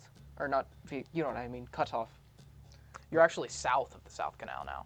Oh, wait, really? Yeah. I thought I said you were south of the Aero Freight. Yeah, we were south of the air freight, but the The way you Aero made Freight it was sound- over the South Canal. Yeah. Is it? I thought with the way you said that, I thought you meant You guys are we in, were like- here, and then there was a southern part even more that we You guys are even further south than when you encountered those mercenaries. Yeah. Oh. That's Okay. what I got that. Yeah. Wait, Sheriff, what of the aerial artillery we set up not too long after we went under? If the NRO is here and clearly they're moving with aerial superiority, what happened to it? We haven't seen a single damn plane. Has the artillery we set up been firing? Nothing to shoot at. They haven't come at all. no planes whatsoever. None. How are they hitting us with artillery shells like this then, if it's not their long range? They have long-range artillery. They don't have. They're the having a planes, longer though. harder time setting it up. Yeah. It took them 2 weeks to set up their heavy batteries. And in that time, I sent word to the Pines, to all the independent holdouts that I knew of, outside of Mortisgard and in the Maud Sea. We've managed to cobble together some 9,000 fighters. Fuck me, Hercule. 9,000. I don't think it's fair to say we're winning, but for every man we lose, we take 8. As it should. Might I say, genius move with the harpoon in the tank there. We've gotten creative. As you should. If Marrow is here to meet with his other, sorry, it's Marrow and Venric. If Marrow's here to meet with Venric, we believe we know where he's meeting up. The captain. How? Let's just say It hasn't been disclosed where they are meeting. We saw it as more of a threat than an opportunity. not where they're meeting. Where Marrow is now, at least. Which could be where they're meeting. Where? Battery 27? Battery 27, Battery supposedly a mile. Polly, get me my map. Supposedly a mile right outside of Mortisgard. And he lays down this map, and you can see the siege lines now drawn deep. You're actually near the edge of the city, and it goes into pines soon after. And there are almost 40 different, like, large, like, emplacements. Some of the dots smaller than others, some large, like an area where they think they might be. And then several positions of, like, machine guns and AA emplacements you see that the Mavril Tower is specifically highlighted as an AA emplacement. And basically you could see the entire war from, like, the Mortisgard's perspective, yeah. And you're kind of wondering why he has this with him. He's been field commanding like crazy. And you can see written in pencil and different fonts and everything and different handwriting that people have been all over this. But you can see that these different emplacements, these red areas, Some of them are more honed than others, like I said. And 27 is pretty deep in. It's about, like he said, a mile outside the city, but its radius is one of the largest, putting it at about half a mile in diameter, meaning that they don't know exactly where it is, but this is their best guess. Right. That's it. How do you know that he's going to be at 27? It's a working theory. It was a theory that we, let's just say, got out of an officer before I cleft him in twain. I get the picture. Listen, did you believe him? He seemed scared out of his mind enough. He seemed reluctant enough to give the information first, too. And Pierre got to him first. That's true. Probably get this updated with the column we just took out and radio to the others that we got 40 and change and a trifecta. Is your compass still working for the boy, or? The spell, it dissipates after 10 minutes. We're long gone after that. But if he's going straight south, it's likely he's going for the battery. Yes. And we have an idea of where it's at least within a half-mile radius, so we have something to work off of. You won't be able to move for several minutes here, but who are you talking about? The boy, Pierre. Let's just say he has some personal gripes with Mara. Get in line. Yeah. However, the boy went off on his own to try and take his head. And he's not quite as capable as he was before. Correct. Well, I can tell you that Battery 27 is... Well, it's no coincidence that Mara would choose that as his stronghold. Why? From what we hear, we've tried to send our probes, our scouts never come back. That's why we don't know its exact position. This radius has gotten smaller, specifically because we sent scouts to this place, this place, and this place, and that's where we lost contact. Basically, they've been dying at that point, and they're just cobbling together an estimate of where it might be. Would I... Okay. Hercule, I'm gonna pull out my map of Mortiscard and just say, would you mind if we're gonna be working in the field? He takes out some glasses and puts them on, and immediately just crosses out the entire crooner's quarter.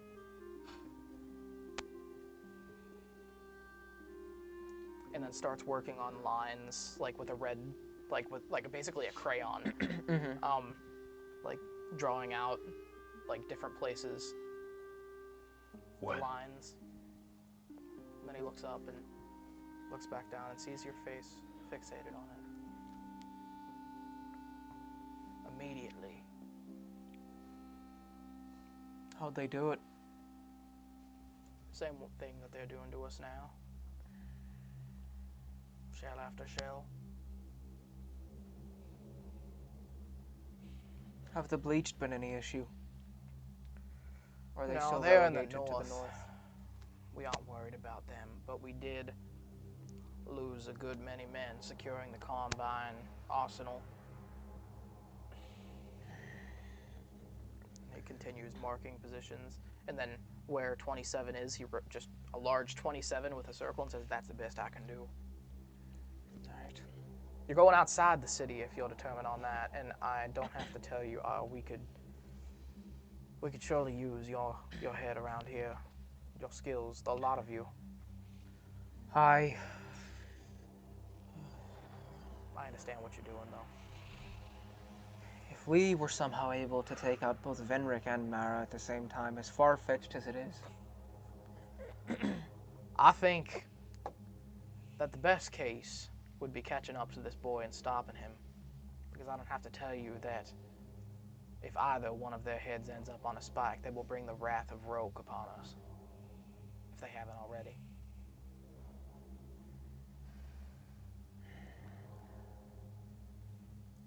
our intention is to get the boy If anyone's gonna get close to him, it'd be Pierre. You saw it yourself He has no interest in killing Pierre. So he would have done it back at Farnard. He wishes to use the boy as a weapon, Which is worse.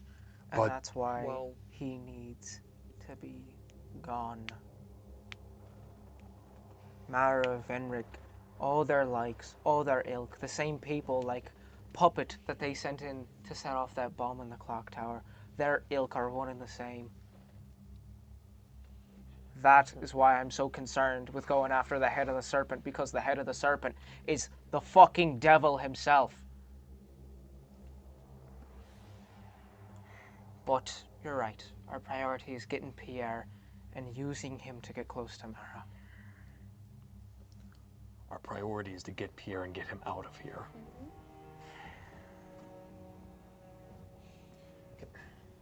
And kind of looking at Hercule and kind of like turning aside to the captain.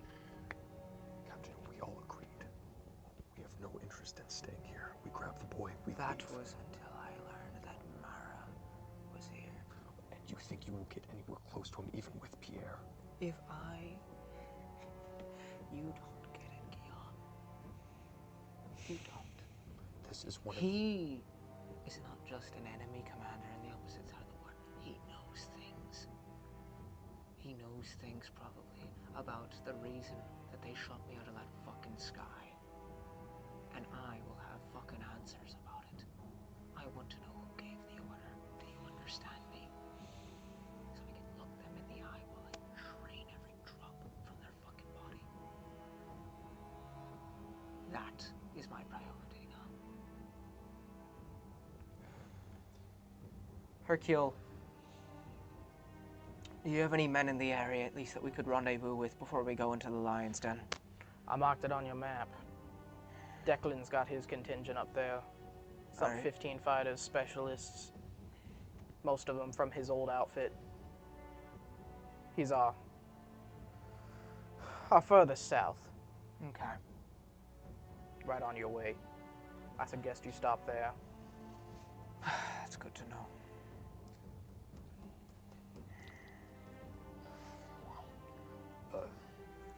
Sheriff, have you, since these bombardments started, has there been any word from the mistress? It's actually general now. General. Looks No. like you're not the only one who's gotten a few new tricks. There's been no word from the mistress. We believe that she perished in the Castermay. There really hasn't been any time to mourn. No. No time at all. Most of the boys and girls you see here are orphans. So if you do find him, save me a pound of flesh. I'll make sure to bring his eye patch back as a souvenir for you. Good. And you see that he's kind of tearing up now.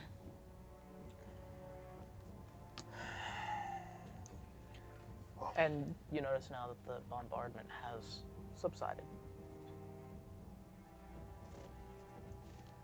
Uh-oh. Uh-oh. We good? Yeah. It looks fine. Don't worry about it. So, with that, Real quick, just also like if we're kind of standing there, are we about to leave or are we just kind of milling about? For that's the your choice. I was gonna say that we take a break and then you probably leave after. Okay. moment? Okay, Yeah, that's fine. that's a good call. All right, cool. We will be right back with the rest of the 18th session of the Ruby and Strife. Stay with us, and see you in a second. Cold cuts! Cool. Yeah, I have a bag of cold cuts. We'll be right back.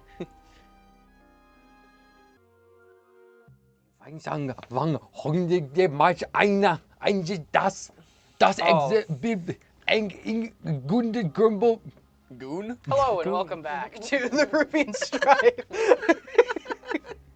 100% of that made it through.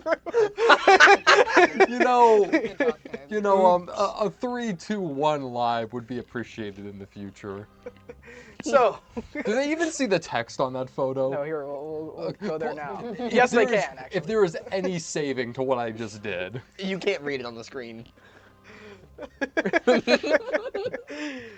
So that was Cade's attempt to learn German. I took 1 year of German. Wow. Many years ago. Weltentheken. Yeah. All right. Get back to the campaign, weather boy. What is this weather boy thing? Wouldn't you like to know, weather boy? Oh my god. Zach, am I getting clowned? Yes. Just the yeah. All right, so Weather boy. Weather boy. No one Berries. stopped me. No one even just put like a hand on my shoulder. watch like, me. Well, I I'll didn't punish know you 'cause- guys by doing the entire campaign from now on in foreign languages that you don't know, and you just have to guess. Oh, so that's all Start of them for learning me. them. I've been trying to do that with him. I've been slowly learning French because he speaks in French at me a lot. You could not hold a gun to my head and make me learn French. J'ai étudié pour 4 ans et on Yeah, bang, bang. we don't shower. I get it. Don't shower. Yeah, I get it. Jesus. Wow. We don't have any French fans yet, so we can get away with that. So I hope you're not French, Percy. I'm sorry. we know he's from Europe, but anyway. Last we left off, you guys were in the cultist air raid bunker, and from there you have been staying with Hercule for a few minutes now, and his partisans, and there are many things going on down here. Men polishing their weapons, tending to wounds, and it's an operation. They're an army. Okay. So you've said to our knowledge at least, the bombardment has ceased because the dust isn't like. I mean, we'd be able to hear it. Yeah. So it's. It's been going for. It's been stopped for about 10 minutes now. Okay. And Hercule said he was a general now? Or a marshal? He General. General. General Bouchard. General Bouchard. Yeah. General, you seem to have their. And he's looking at a table, like a bed that they've cleared off with the map on it with his lieutenants. You seem to have an understanding of their tactics. One second. And he said, I want us to tie up our perimeter here, and then I want you to take the reserves from, what was his name? Bavril's battalion, and then move them to the eastern point. And then we need some men, volunteers only, to reinforce Declan. General, we're moving out shortly. We need to know how frequently these bombardments occur. They only hit points that we have taken out. So the further we move to this battery, the... All right, that's good to know. My guess would be that they don't have the ordnance to spare.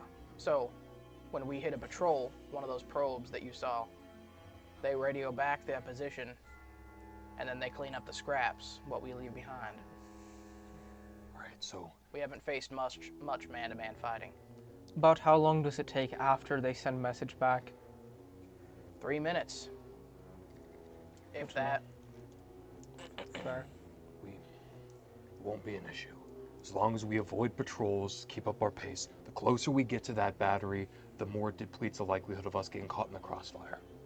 So, we make decent pace, it won't be an issue. With any luck, we can intercept here before he gets anywhere close to Marrow, and we're good to go. Well, we good then? I don't see why not. Good. I need to talk to you in private before we go, Heffernan. All right, tie up loose ends. And kind of walk in with Silas. What is it?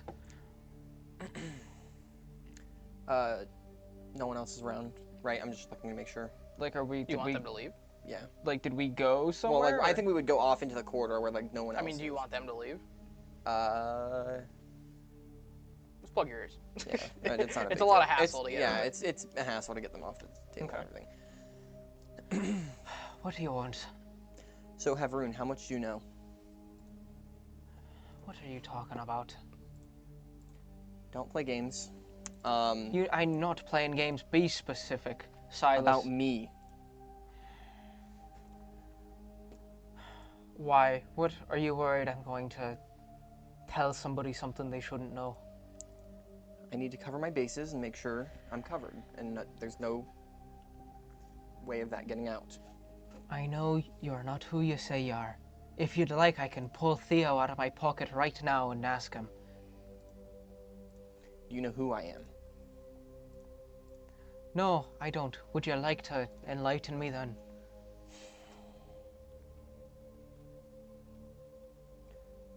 Not much from my story is that false. I'm an engineer, hence why I can build things and put things together so fast. I figured that. And you're one hell of an engineer too, I'll give you that. I worked with Silas. What, did you work at ThoughtTech? Did you work for the Scariates? You We pissed both worked somebody at off. ThoughtTech. He sold our weapons that I built. That you built? Yes. Most things that he sold had my name on them somewhere. What are you trying to say, Silas? Marcus. Marcus? You know, surprisingly the name fits you. That's all you need to know, though. I can fill in the rest of the blanks. No one hears about this. Fine. Why the secrecy, though? It's not like you know, Because pissed off yourself. We should also say that you notice he's speaking entirely differently. Yeah. No, I picked up on that. it's much easier to pass off as a salesman, just trying to get out of here, An arms dealer. than an engineer who knows how to work all of these machines that the military is bombarding with and can fix them. I doubt they would let me leave the battlefield.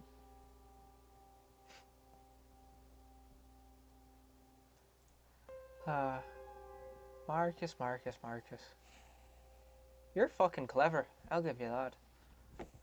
Relax. Your secret's safe with me. Long as I know that you didn't kill poor Silas and you don't intend to do the same to us. Even then, I think you'd have a hard time taking my identity. Was that all?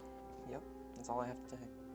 Alright, let's go get Pierre before he gets himself captured or tortured or, I don't know, a fucking trophy. Alright. Cool. And while they're talking, like, Guillaume is, like, impatiently waiting at the very top of this stair, like, almost back up against the door, just... No, you already were like, alright, I'm going. There's like injured soldiers around and everything. He's like, fuck them. I'm not treating He them. wants to get going. And I'm just That kind damn brainworm.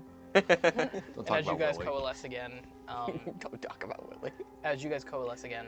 Hercule approaches you with 3 men. Says, "These'll lead you to." What was that voice? That was Australian a little bit. These'll lead you. These'll lead you out to the outback. These'll lead you. These'll lead you to the. What the hell was this voice? It's like the, I do declare. There we go. Okay, I got it back. Foghorn Leghorn. These ones will lead you to Declan's position. They volunteered to head up our front line. Mind you, you're headed to the tip of the spear. Aye. They live in maggots over there. I've been on front lines. I know how it is. Not like this.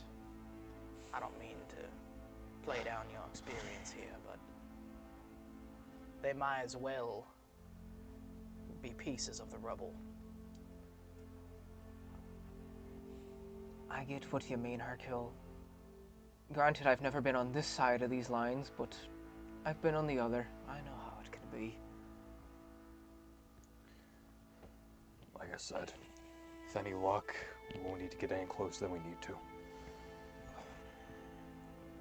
They move around a lot, but they have a warehouse that they hold out in. And if you should get captured, burn that map. Trust me, I know.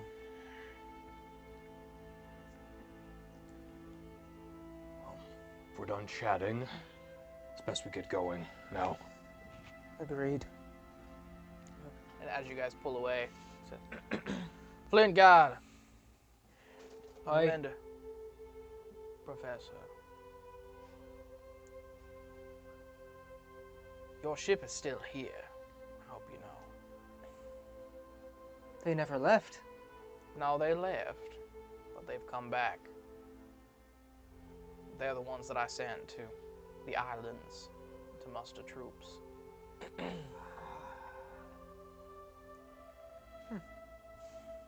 I wouldn't blame you if you got on it.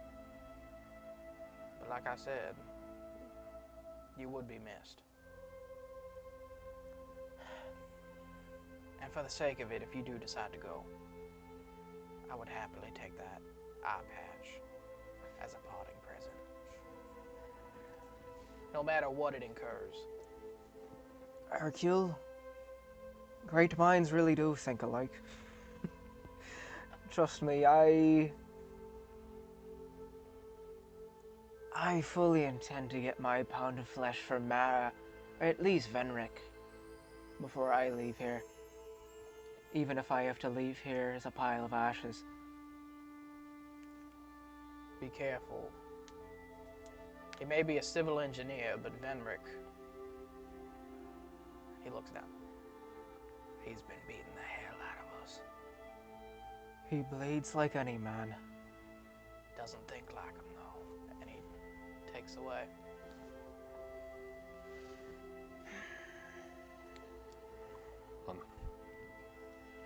I'm opening the door and I'm heading out, leading the way. You guys begin up, and these three partisans, young men, put together. They've got like Tommy guns. And just they don't really say much. They have these high collars, like kind of like Inglourious Basterds style, like guerrilla fighters. With the flat caps. Yeah. Yeah. Actually, sorry, can I retcon some? I wanted to say one more thing to Hercule.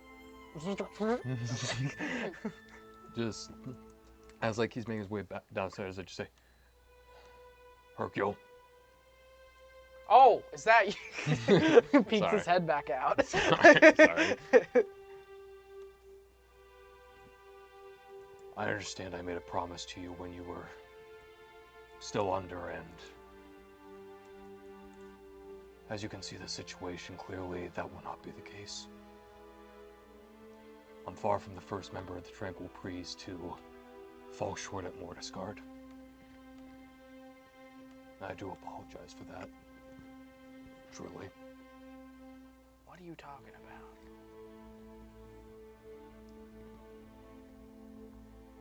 Nothing, just...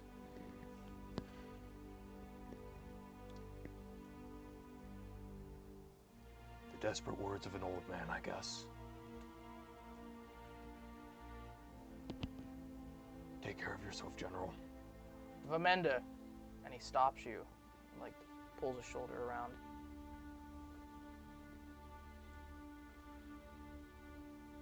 If we held every man by his word, there'd be no man left in the world.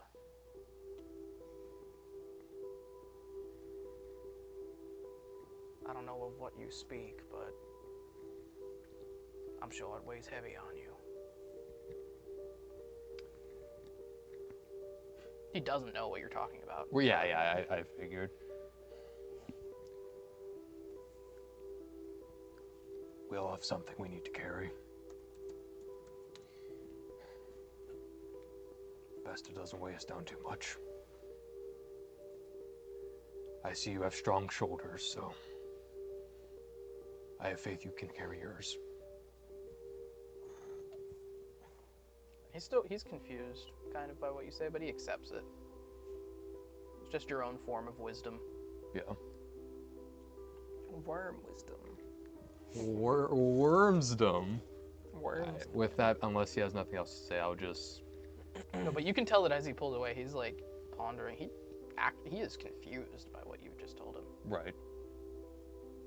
I guess I thought I was going off the idea of like, oh, he's in a coma, but he can still hear you. But I'm not gonna go through that whole like, oh well, you see, when you were in the hospital, and like, No, you can do that if you want. we don't have the time for that. But he pulls away and he says, hey, turns back actually. What promise? He's like curious now. If I don't ask now, it'll vex me. I may never see you again.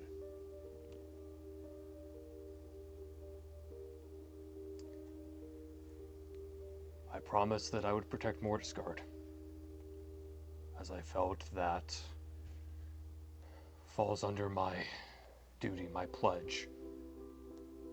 That I've convicted my mind, body, and soul to, but as of late, I don't really know what that means anymore. Like I said, I have fallen short of my word. I'm sure if the mistress were here, she'd sympathize. Yeah.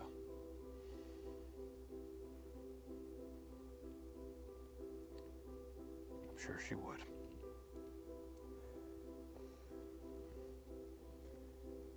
That is all, General.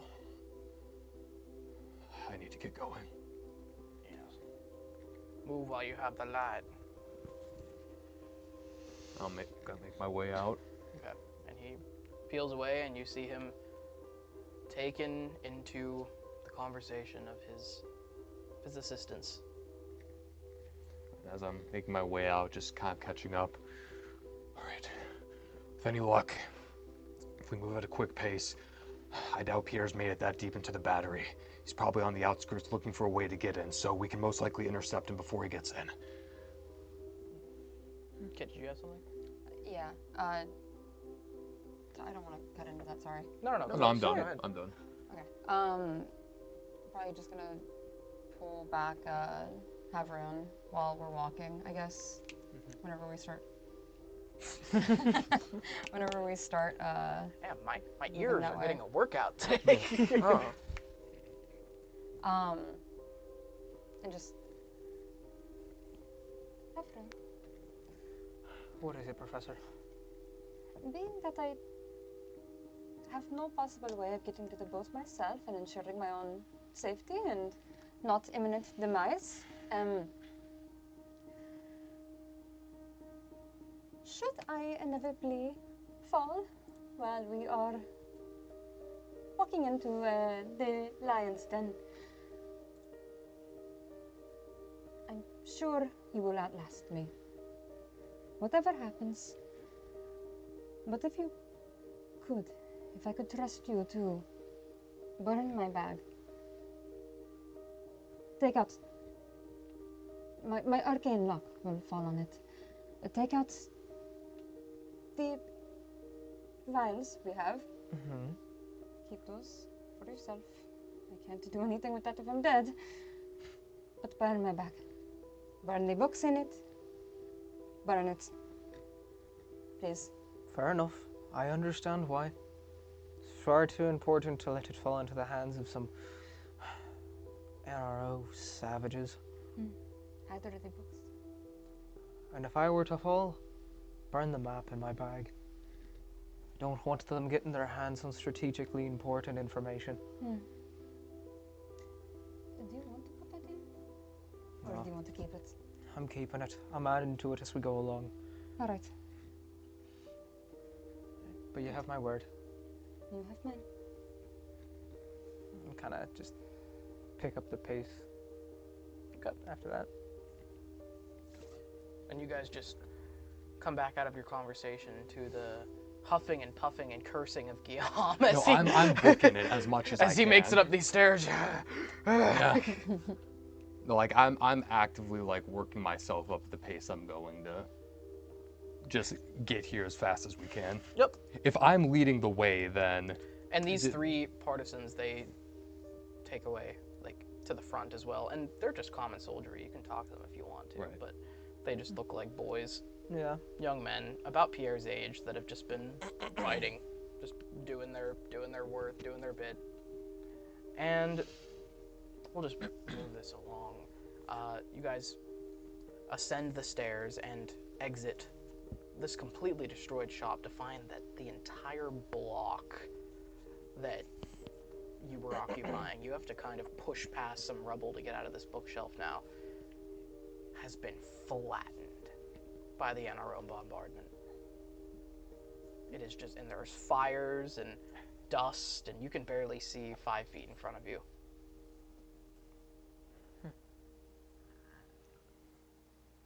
I see what Hercule meant by the crooner's quarter is gone. More importantly, our boat's still here. We go in, get Pierre, and we leave. If you want to go chase after Marrow when it's not necessary, be my guest. Kind of while he's talking, just pull out the map and start looking at it. Just I'm not dying here, Captain. I can't. I don't intend to die here either, Guillaume. Too much at stake.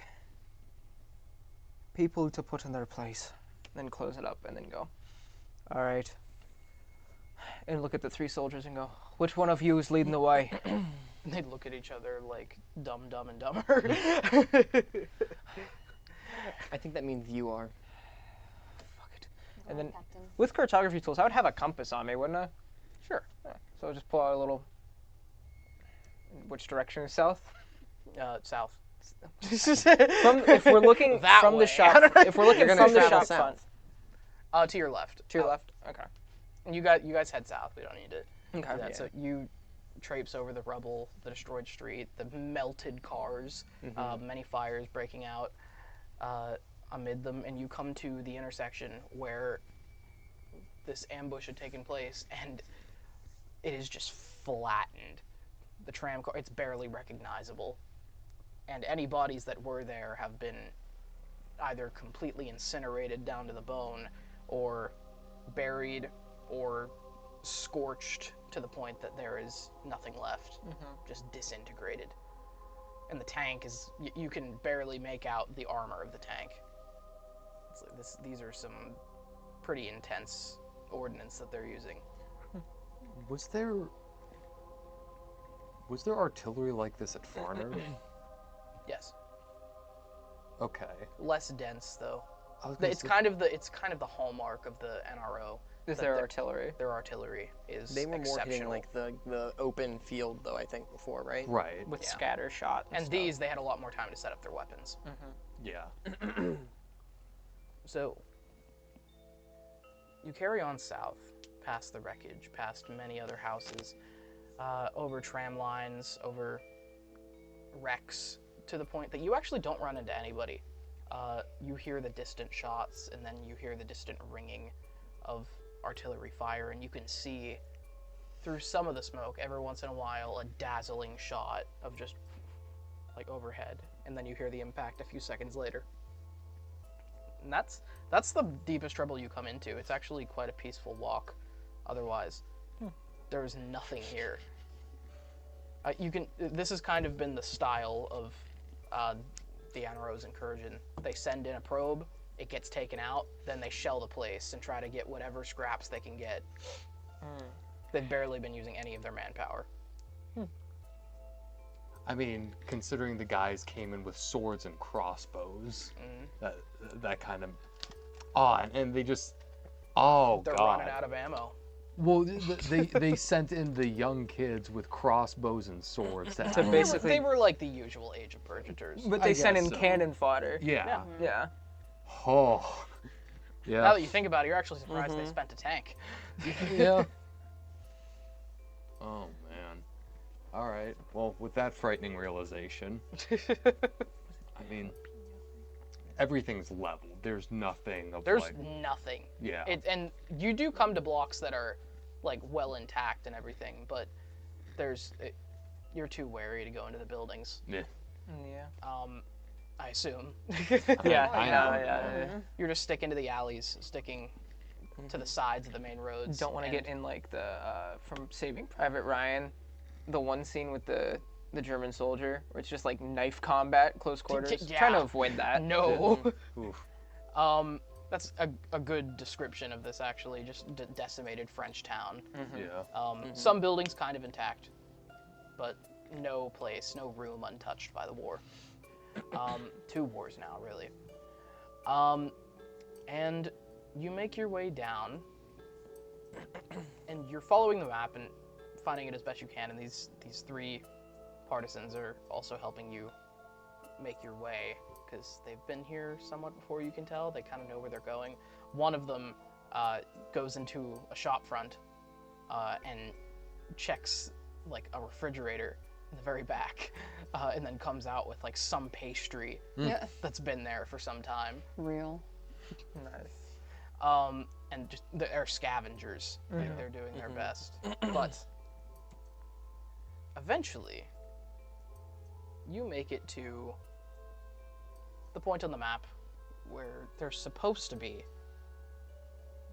Declan's group. And it's just rubble. Like, if there was a point here, it would not be much. There's some walls that remain up, and you, specifically, let me describe it. There is a street that is marked, and you can see the street sign still. This is Rue des Châteaux. And on the map, I assume I could see. You can see the street names, yeah. Rue des Châteaux. The street of the castle. And he's circled a little building on the other side, and on this other side of the street where this building is in person, it is just basically 4 walls that have all been blown out. And there's not a sign of anybody. Oh, that does not fucking bode well. Are we surrounded? No, we wouldn't be surrounded by like taller buildings or anything, because they'd all be leveled, right? It's intermittent. Well, because can we? It's not like a flat waste. There's buildings everywhere you can see. But also rubble and like yeah. half destroyed ones. So like we can look around us, like the perimeter of us within the whatever, like 200, 300, 400 feet, and get a sense of like there's nothing because like they were saying it's like a half a mile radius that they're working with where it may be located. I'll say that was for Battery 27. Right. I'll say that everywhere you look, you can see hiding places. Like there is not a single place. Like that one shooter that you encountered earlier, he was just up in a building. Some random building. Yep.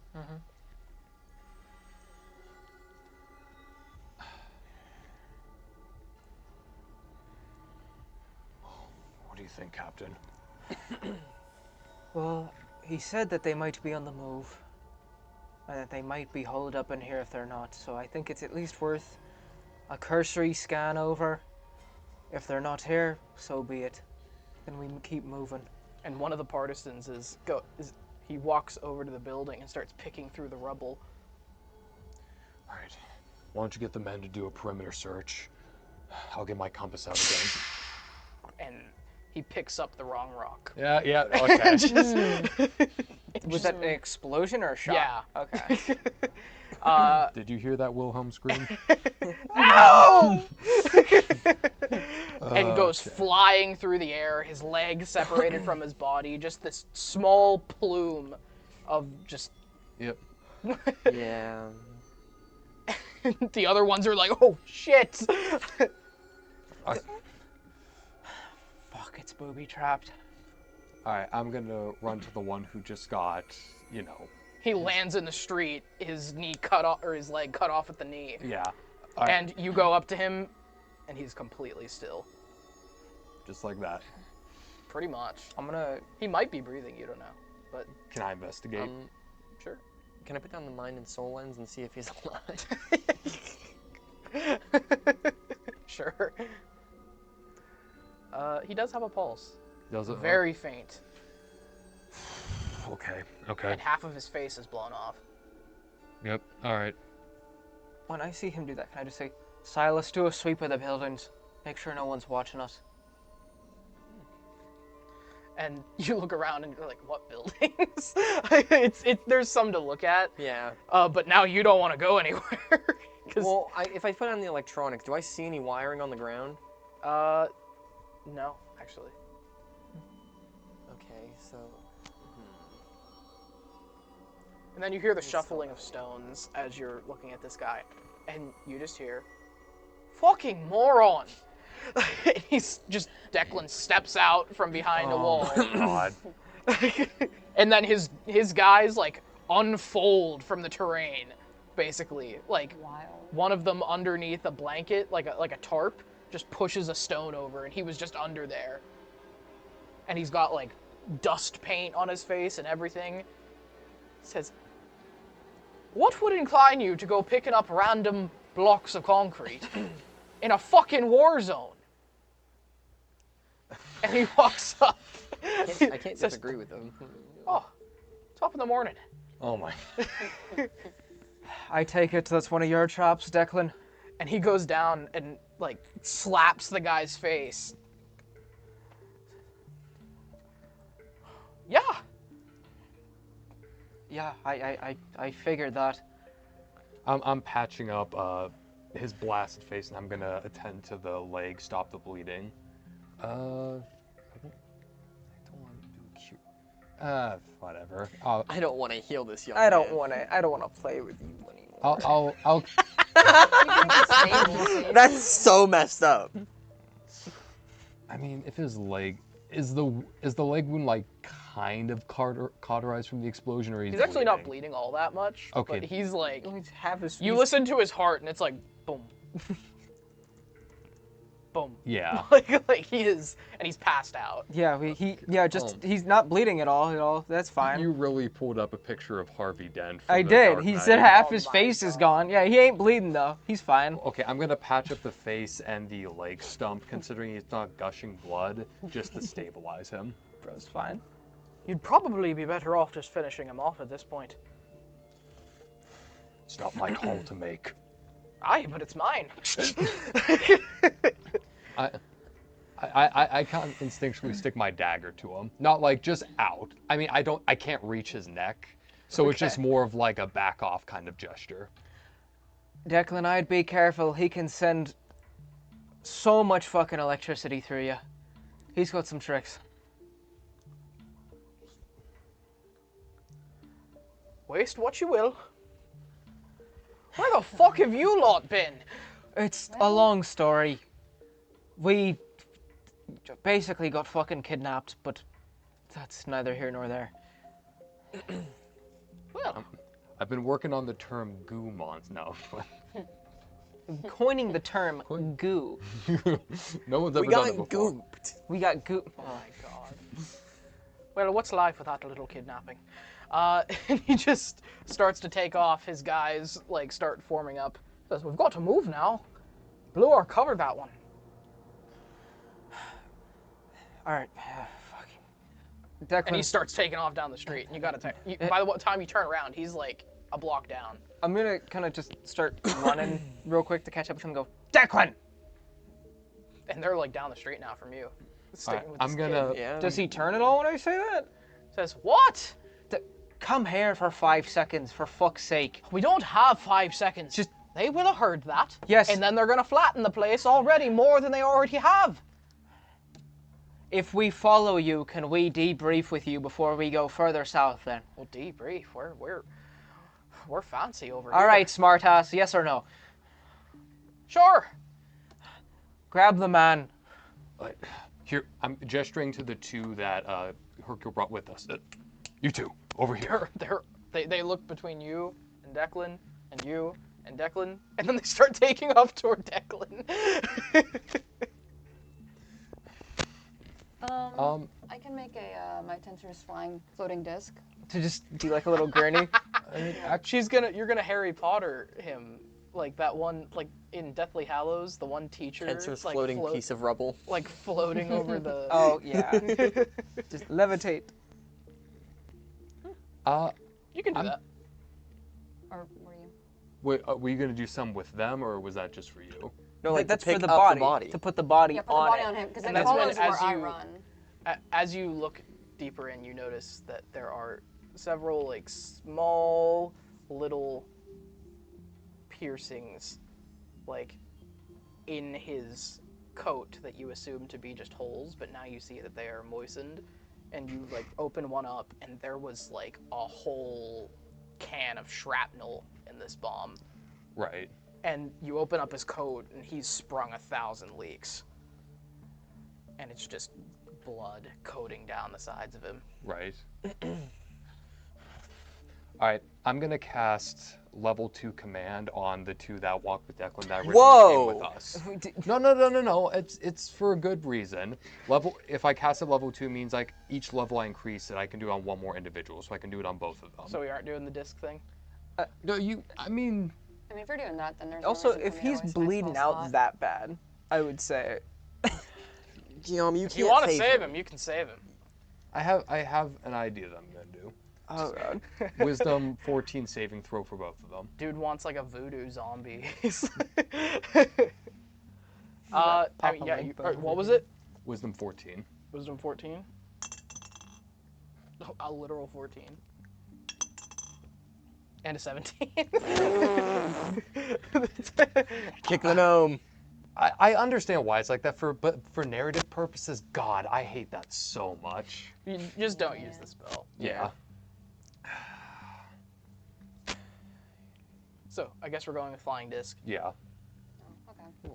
Do you still want to do that, or if he's Yeah, just I kind of mean- screwed? It's your call. You can also Y'all- just reason with him if you Guillaume. don't want to do it. This kid is beyond saving.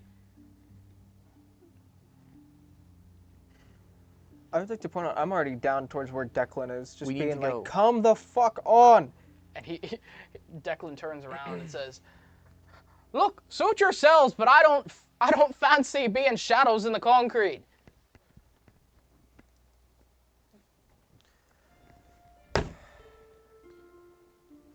Silas.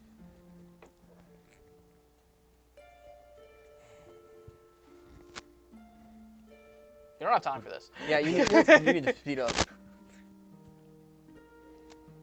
Would you?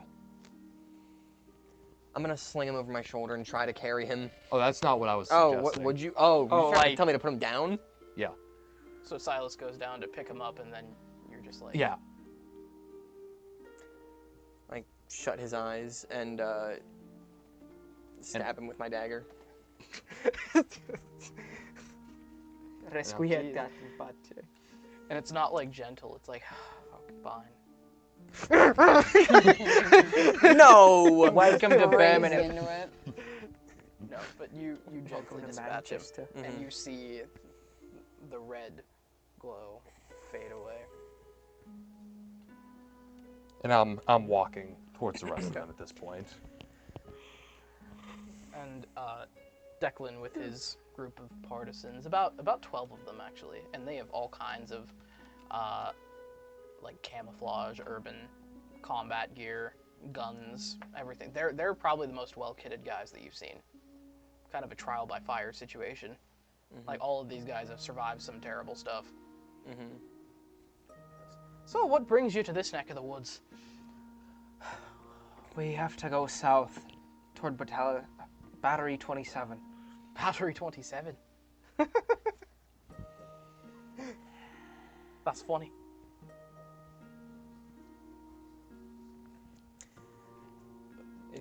Is that all? Like, Hercule sent us to rendezvous with you before we had to go to Battery 27 to get some intel. Oh, you're serious? Yeah. Yeah, believe it or not. And he turns suddenly into a building, like this old bakery, and just sets up there and like throws himself down in some chair that he finds. You do understand that Battery 27 is kind of, well, it's what you would call the nest of the Hornets. I understand that. But we need to get there. For 2 reasons. Pierre, the boy, we think he went there. Or was captured or something and he's there.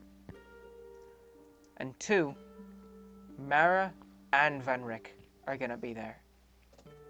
Maro's going to be there. Mara, Well, he is there. from what we know. Well, I wonder what's so bloody important. They said something about him having a meeting with Venric. I assume they're gonna try and change up strategy, talk about some plan to take the city, or turn it to rubble. But both wartime leaders in the same place that we have to go rescue Pierre anyway. To me, that's too good of a fucking opportunity to pass up. I agree. He leans back. And they won't kill Pierre. At least not right now. No. They don't know that he's not, Yeah. At last count, we saw about 2,000 PGs just in that camp. Fenric's there, Marrow's there. It's one of their larger encampments. And he's like thinking real hard. Aye. Alright, we'll do it. Alright. Do you have a plan for this, or...? Kill the blind bastard. Fine by me. Says, aye, boys, rally up. We're going for the big one. Don't leave anything behind that you don't want to take to the grave. If we get him, I get the fucker's eye patch. I already promised it to Hercule. I'll give you 200,000 talents for it. Deal. No. No. We'll Hey, just you owe me a say, heavy thumb. we'll just say first come, first serve on that one. And he pats you on the back and starts going. And then you just hear a enormous impact from the place that you were. And he looks down the street and it shatters the windows and it's just these pulverized shards of glass just fly past him and it's like a strong gust of wind to him. And then he tears on into the middle of the street. His guys moving up behind him.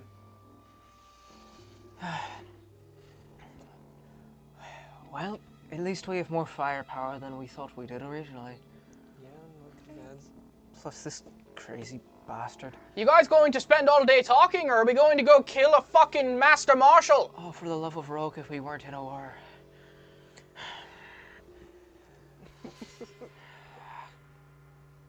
Well, last chance to flee for the boat now, any of you?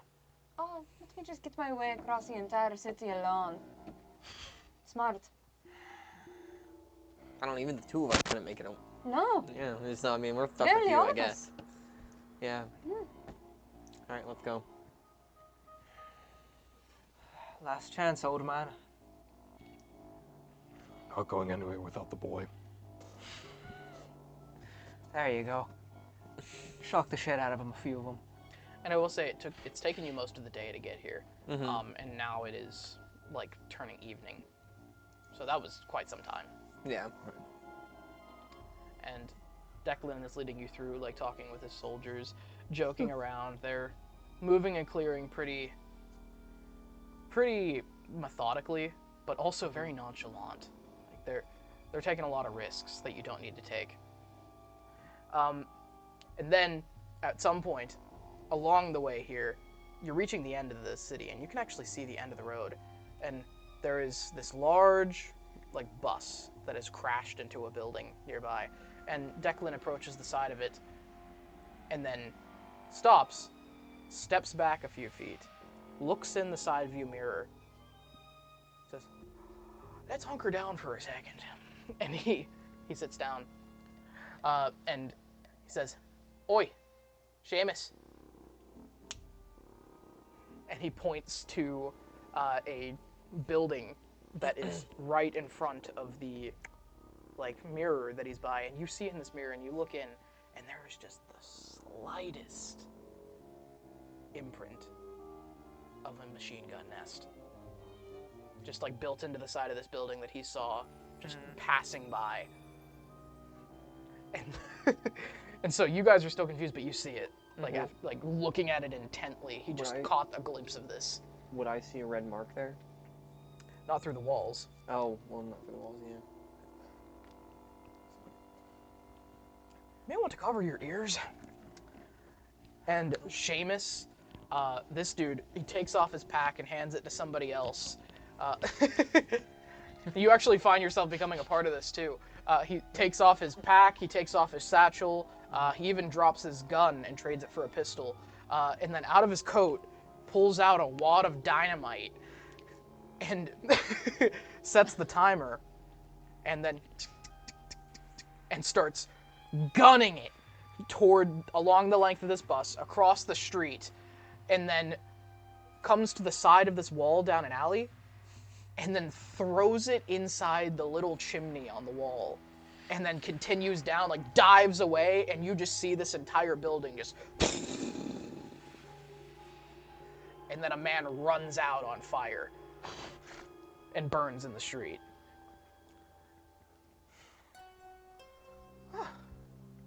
Well, that'll clear the sinuses.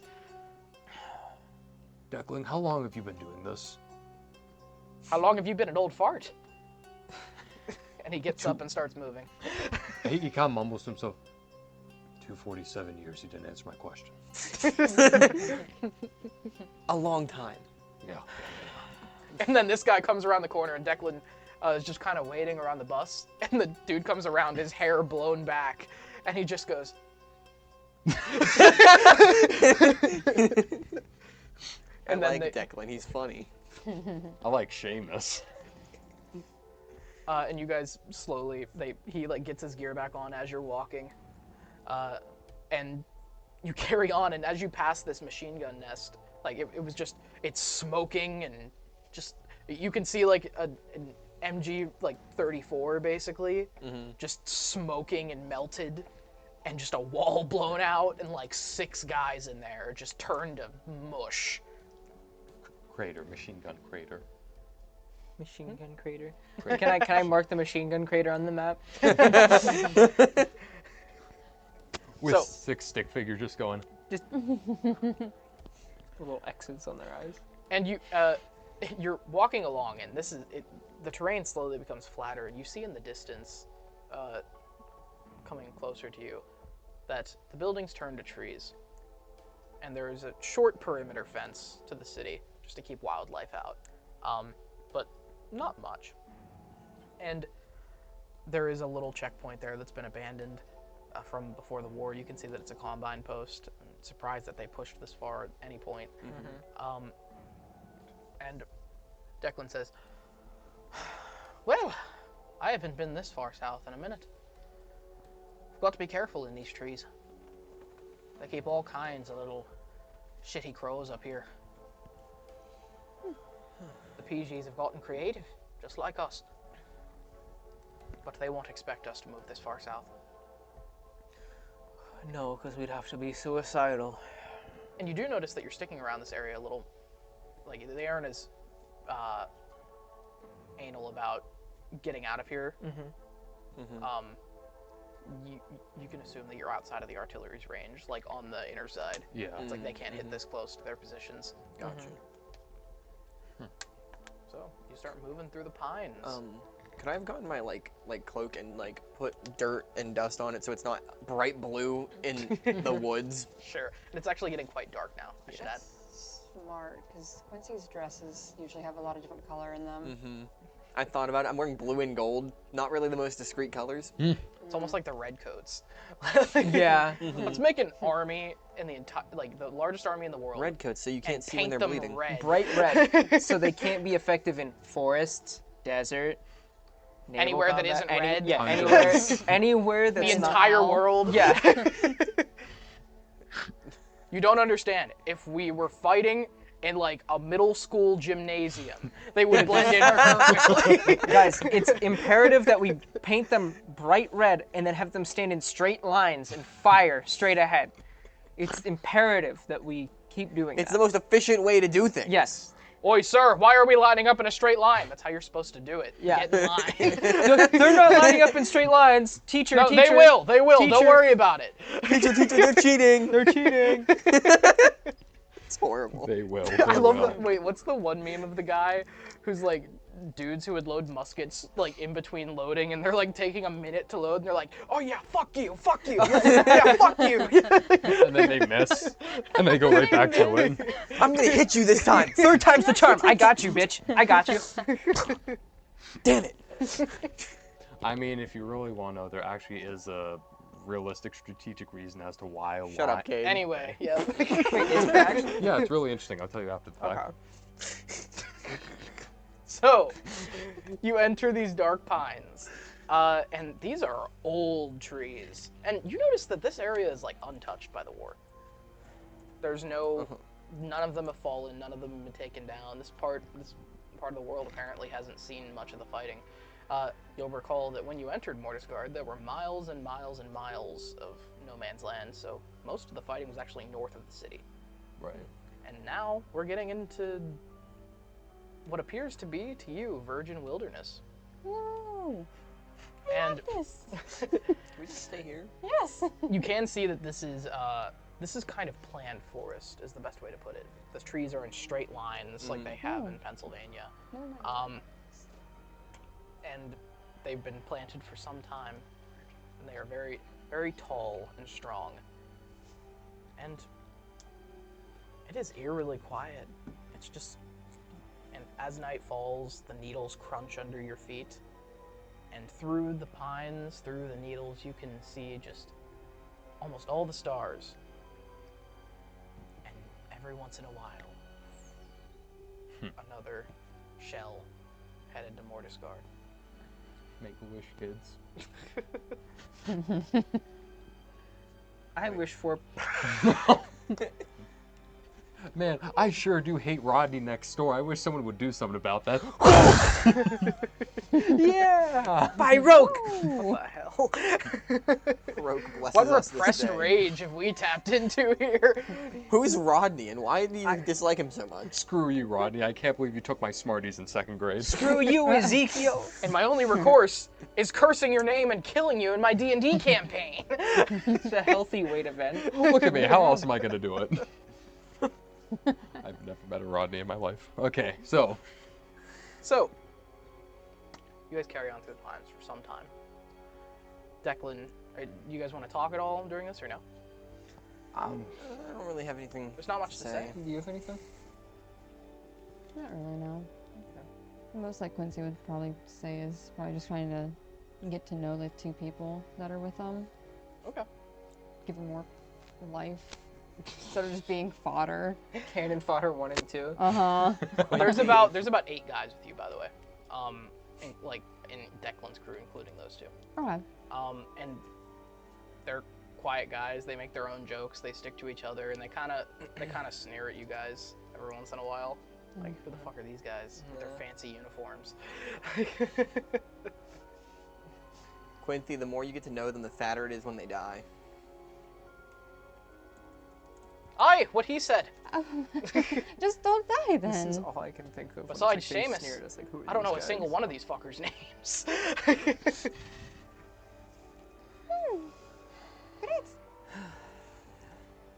So, we carry on through, and then eventually Declan stops in his tracks and just squints into the distance.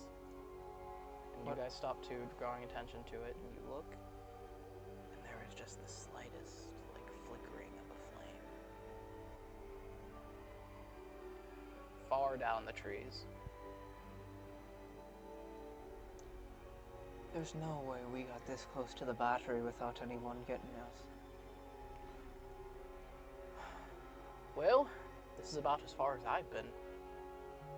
My guess, and he pushes away some of the pine needles, and there's a mine, like right there. Guillaume checks around his feet.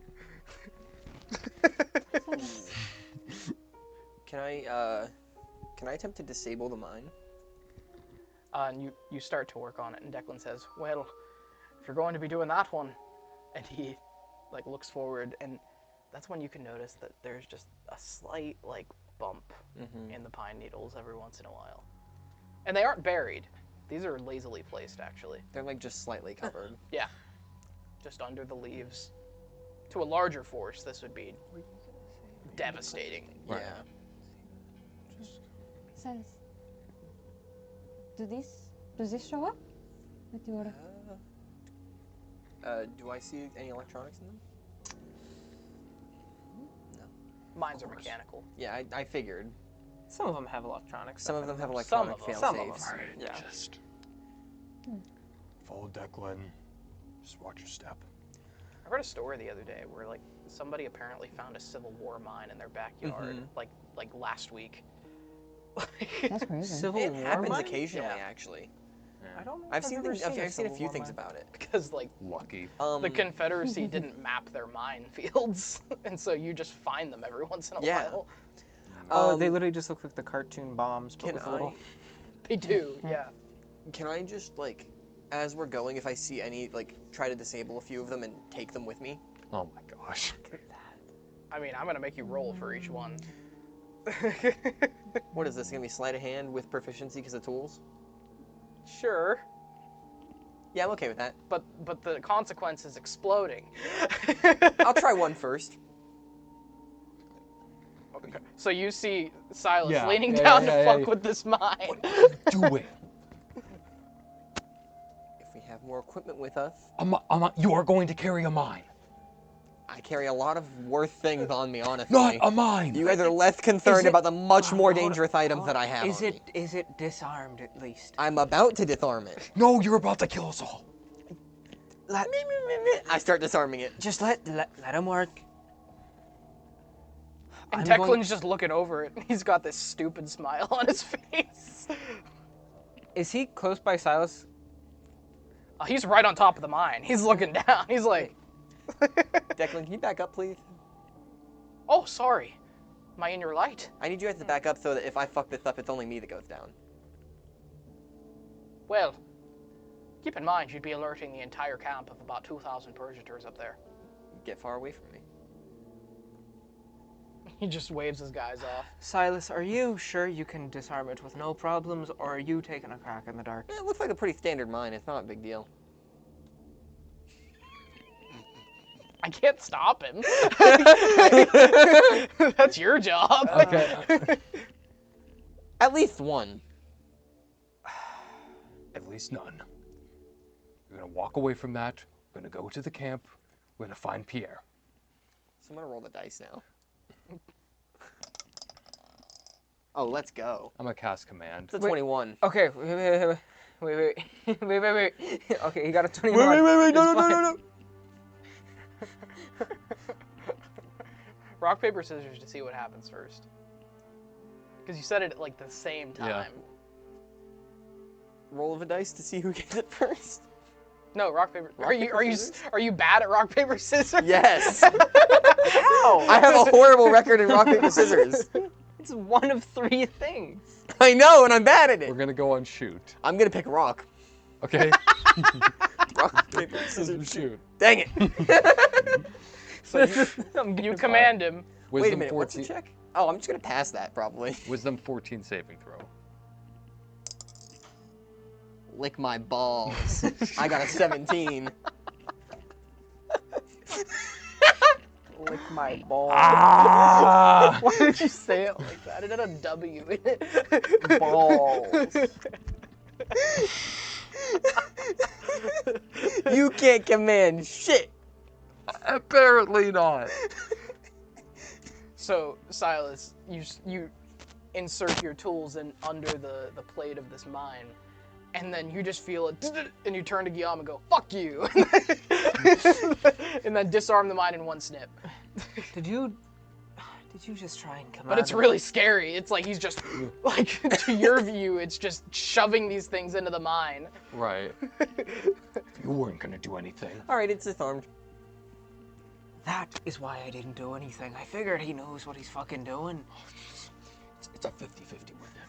It's So- a 50-50. so Dom, I have a giving him a question. fucking Get out of stroke. Is it 20-pound easier? mine. Is it easier now that I disarmed one? No. Because I know how to disarm one?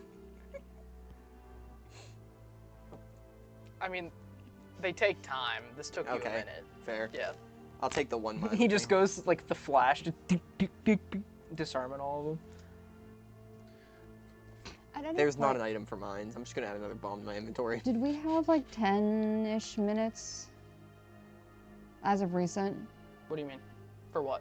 To like have a break. ritual? Do you have to be still? I don't actually know. Hmm. I don't know if you have to be still for a ritual. I mean, if you can normally cast it as long as I'm No, doing you like don't my have to be voice. still for a ritual. Okay. So no. Yeah, definitely. Cool. I'm just gonna cast Unseen Servant. Just to have him around. It lasts an hour. Just in case we need him for something. Have him. Well, hold on. Would I have noticed you casted? Yeah, she's very open, just quiet, but like. She's just humming under her breath. What are you doing, Professor? Making a servant. I didn't blow up this time. Are they physical things? Keep that up. Keep Yeah. that. Just have it be wary of the minefield. Just a tree explodes Just, as it steps on just a have it be mine. wary of the minefield, I beg No, of you. I was going to make him walk actually into all of the mines. No shit. I don't want to die here.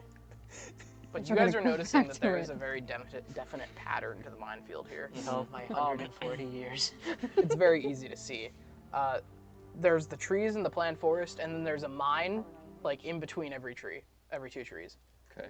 It's like some assholes were really lazy out here.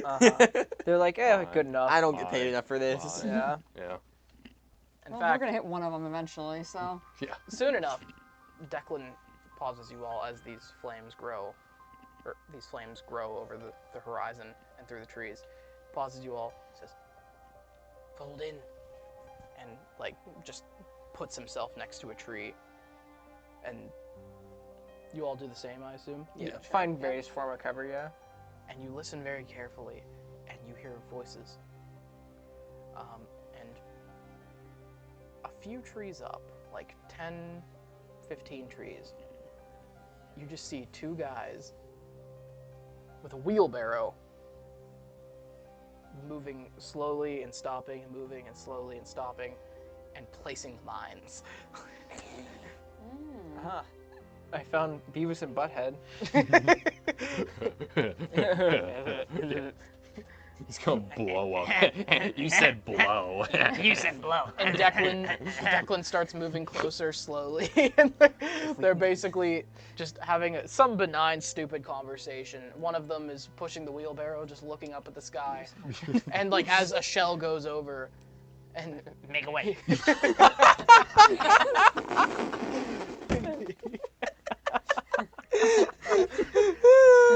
He watches the shell go by. It's light illumination, and just He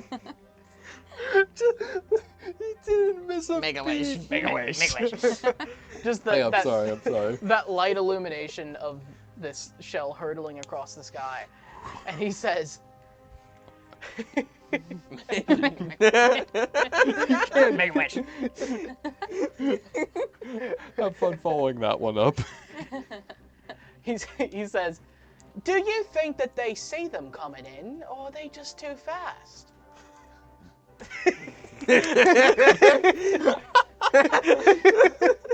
We gotta kill these dudes. We got Kelly suits. And the one that's set in the mines is just like, he puts it down, cranks it, and covers it with some pine needles. It's a miracle they haven't stepped on them themselves. So Says, if we "I don't steal know, don't care."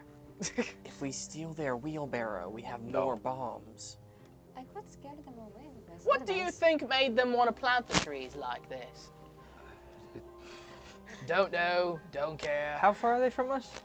Getting closer as Declan is bringing you closer. Whatever we do, I'm gonna fucking do something. I'm getting a fucking headache listening to them. Do you think that they're going to get upset with us that we ain't burying them? Don't know, don't care. Because I'm pretty sure they told us to bury them. Listen, if you want to spend the whole damn night burying the fucking mines, you can do it without me. I don't want to spend the whole night doing it, please. I'm not, especially not by myself. This place is spooky, but listen, I'm putting the mines, you push the wheelbarrow. If you want to switch jobs, I'd rather not get my hands blown off, thank you very much. Does Declan have like a patrol of like guerrilla soldiers getting ready to like stab these guys in the neck? Basically. Guillaume, But you guys could are actually near command the front. them. You guys could... It's failed thrice already. but think about it. You're due. No, I It's the gambler's fallacy. no. Gambler's fallacy. Dude, Declan you guys are close enough to him that you can just see his white teeth, like with a He's just stupid laughing. grin. He's just Like, laughing at him. At some point, he is so secure in his position that he actually just like slaps his knee away from the tree, like just approaching these guys tactically. And then he looks at you guys who have stuck together. You I'm lot. also laughing. And says, "So do you want them or should I?" Just make sure the bombs are safe. Allow me to take one of them or something, please. I have an idea that could get them to go away without having to do anything. I've got an idea that could get them to go away too. And that still makes a lot of issue over here. Okay, can I send, how far away from them At are this we now? point, like 10 feet. Perfect. I'm gonna send my unseen servant up to them. Now, again, unseen. It's invisible. Yeah. So I'm just gonna I'm gonna command it to whisper, leave. And just like whatever creepy ass voice right over their shoulders. He said, "What the muck is the matter with you?" He says, "Gustav, are you whispering in my ear again?" Again. Again. He says, "No, I'm not whispering in your ear. What? Can I have it do it to that one then? Sure. As it's talking. Okay." Just start doing it. Just go. Ah! He pulls out a gun. He says, "What kind of freaky shit are you up to?" He says, I swear, nothing, to shoot each Gustav." And he's pointing the gun at him now. "I told you that if you ever mess with me again, Okay. that we were gonna have a problem. Now, are you gonna stop?" And he's like, I didn't do anything in the first place. That was you doing it." Do it to the first guy and just say, run. Okay. And he whips around. He's like, "Ah!" And then Declan's there. "Hi." Oh, okay. You made that so much scarier for them. Oh my You god. know, I wanted them to leave and be alive. And then have Rune but... comes around the corner and you just stick the.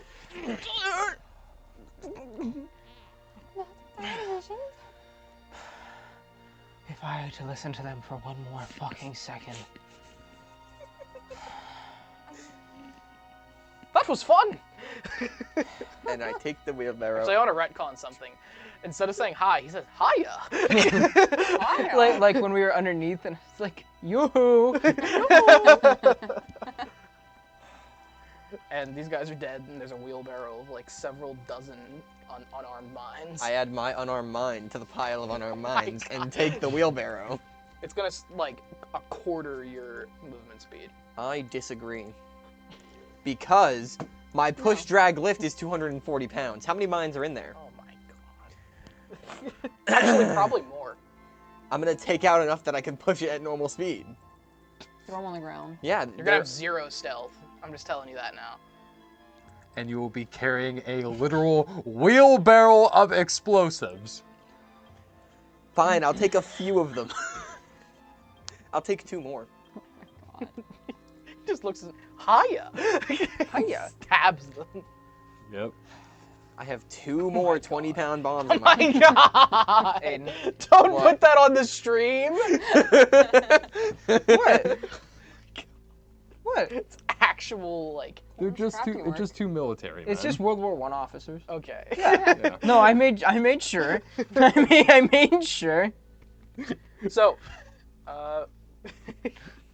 you guys carry on with wheelbarrow mines. Can I try and convince Am I gonna Silas be to like not bring the drastically less stealthy with the wheelbarrow? of Yes. mine? Yes. Can't Think, stealth think at about all. it. Think about it. There were 2 guys with the wheelbarrow. They're already coming back now. No. No. Okay, fine. I'm gonna take 2 more of the mines, so I have 3 on me. I can carry that normally. Is that okay? Yeah. Okay, there we go. They're 20 pounds each. Yeah. I was gonna say it's better than just rolling up to the camp and be like, "Hiya, I'm Thylith Kania. Would you like to buy my mines I found in the woods?" Hi, I've got a delivery for Borth Marrow. It's like Bugs A Bunny badly where he's got the hat. I got a delivery for Borth Marrow, Candygram for Borth Marrow. See, the worst thing badly is, ruining it. my persuasion is so high that it might work and Dom will be mad at me. A badly disguised Guillaume just underneath the mines. Guillaume is shaped like a heart-shaped box of candy. A very catapult-sized Guillaume. You can see his eye through them. He rolls it in. Mr. Marrow, there was a delivery. What is this? Oh, goody. Oh yes, I was My shipment of landmines the that I mines that I had ordered to my own tent. Specifically to my own tent. Where do I sign? It's Silas is literally just sitting there. He's like, "Yes, right here, Mr. Marrow." And then Guillaume's just like, The paper I have him sign is like written in crayon. Guillaume just pops out with a gun with the mines. Aha! It's a really stupid line. He's like, "Initial here, bitch." You signed your death warrant. I like to think that the actual like official piece of paper is like a piece of scrap paper that just says "official" at the top. And it's like, "Sign here, please." It's spelled wrong with Yeah, one S. No, it's like SHAL. No. Official. OFISHAL. Anyway, Alvi Mendersen. Alvinasing. Anyway. Oh my god. That's a clip. Oh, goody, my mines. Where do I sign? Bugs Bunny as Looney Tunes. Oh my god. So you guys carry on. As the tree line becomes sparser and more foliaged, actually, and the mines become sparser as well. And Declan moves his guys up, and he pauses you guys one last time before reaching this encampment, and it's just over this little hill. And he stops behind a tree, and then you hear the subtle like of something, and he rips around the tree and sticks a knife right through a dude's neck and into the trunk who's taking a piss. And then takes it out and lets him fall. And You've got a good fucking ear, Declan. I'll give you that. once you get through the ringing. And he carries on slowly and actually starts crawling. Says, "Best get down, the lot of you." And this small, hill, a small hillock that you're crawling over, and there's bushes and things now, and as you arc it, there is an enormous encampment.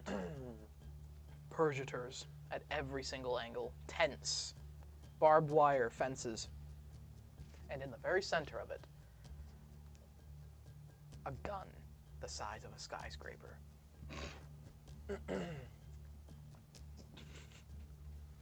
Wait. Oh. Oh, this is the 27th battery. I Yeah. see.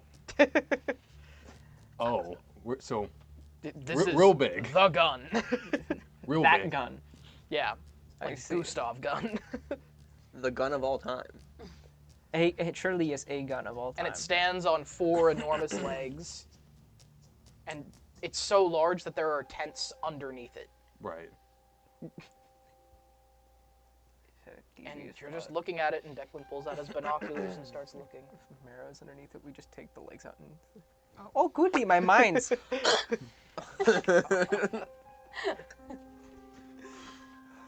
Anyway. Tom hates us, guys.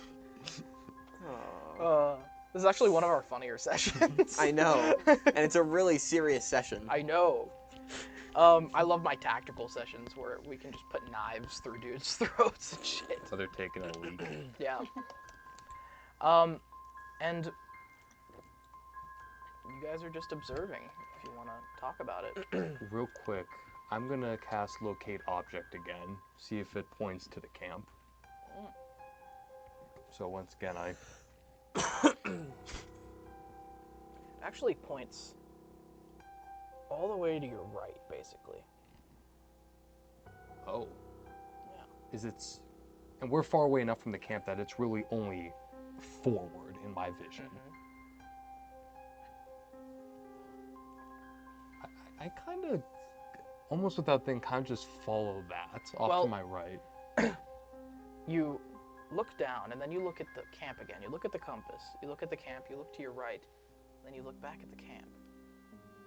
And then everyone plug your ears except Cade. There is a tent ahead of you. A white tent. And suddenly, a man steps out of the back. And there's a few other soldiers there, all smoking cigarettes. And he has blood on his hands. And he lights one up, and you're close enough, within 30 feet, that you can see from the light of his cigarette and the lamp above him, when he turns back to you, Victor Beaufort, the triage captain of the Orchid Strays.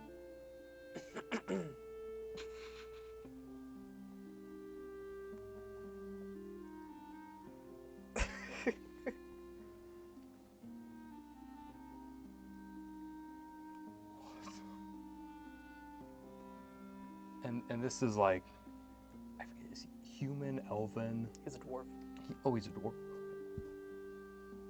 This man was with you in the Crate Desert. Was he at Farnard? Yes. Back at base camp. Presumably. And you said he was my... Your triage captain. Okay. In charge of the actual small repairs, the actual surgeries. Managing the surgeons.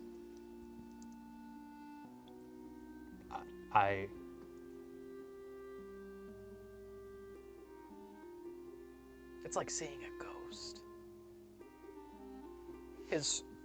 He's a stouter man, taller than you, but he's heavy set. Yeah.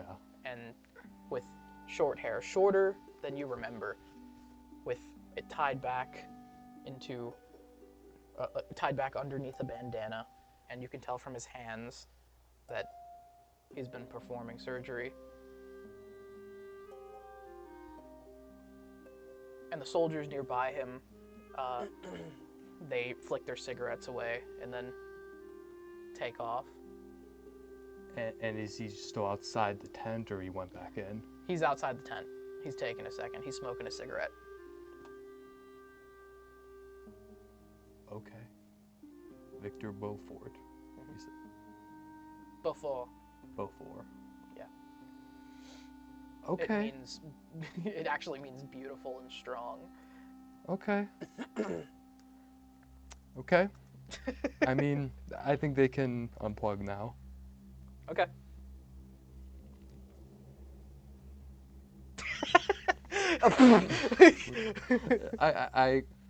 I kind of dropped the compass. Well, the stick that's kind of levitating. And it would stop, too. Yeah. What's wrong? What is it? And Declan's got the binoculars right next to you. Yeah.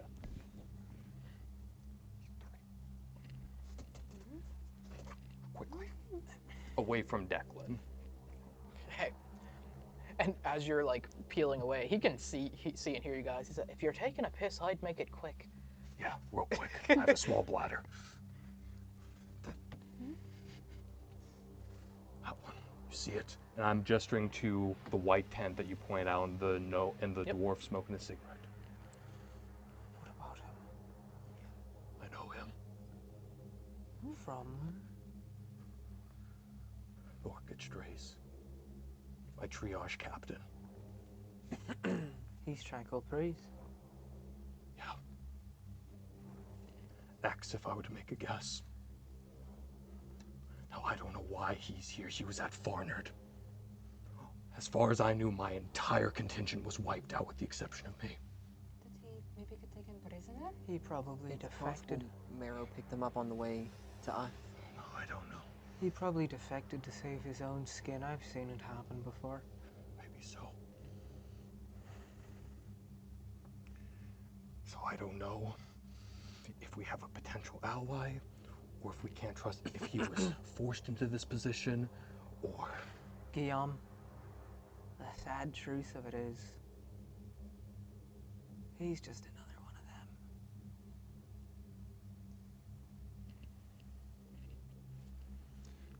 I don't know about you. I'm considering him hostile. So if shit hits the fan, you best get to him first if you want him to see reason. Of course, of course. What of Pierre? Yes, the compass, it was directing to the right of the camp, meaning he's not there yet. Okay. Which is good. So if south, so You guys are facing south. west. His East. his sword west, you're right. is Yeah. right of the camp. What's that? His sword. His sword. I know he tries not to part with it, but it could always be not on him. Possibly. He's a former perjurer. Even though Marrow would notice him, he could have tried to sneak in or something. Okay. Leaving the sword behind would be best to stake him Yeah. too. Maybe so. Point being, I don't know about you, but I need to look into it. I'll travel westward, and whatever you end up doing, I'll reconvene with you. Unless any of you wish to join me, I need to figure out for certain. I will be staying here with Declan. As I said, I have business with Mara.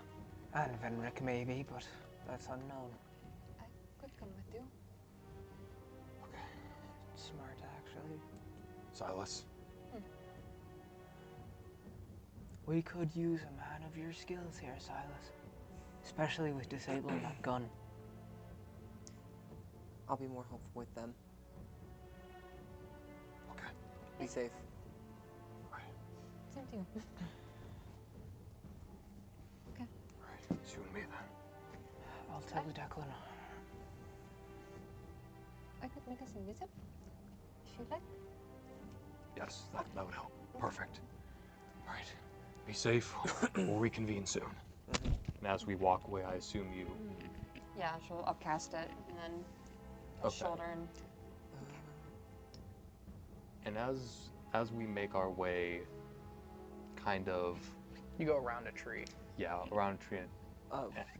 Before you go, real quick, Guillaume only carries a dagger, right? Yes. I'm going to take my weathered pistol out of my back, and Guillaume, Do you still I know you have magic, and you can protect yourself, but just Something that... Guillaume, your magic is flashy. It's gonna give you away immediately if you have to use it. I mean, so would a gun, but he does have a point, Guillaume. At least then they'd assume it's some soldier in the woods. You can hold on to it like I do. We don't have to use it. It's merely an insurance. Are you wearing a Tranquil Breeze uniform right now? Yeah. Safety's on.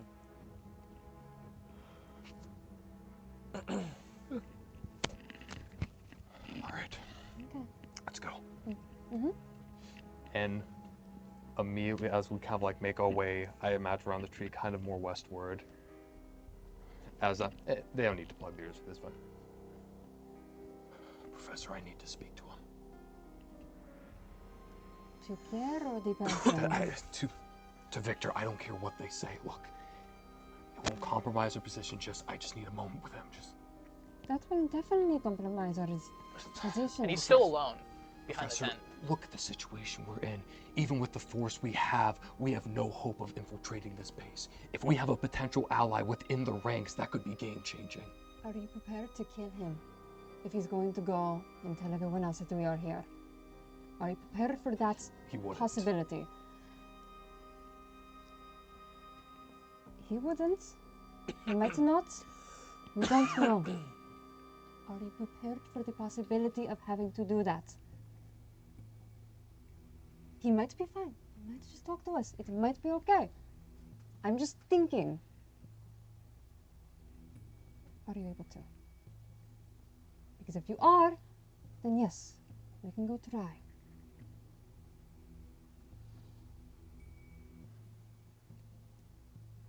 Fine.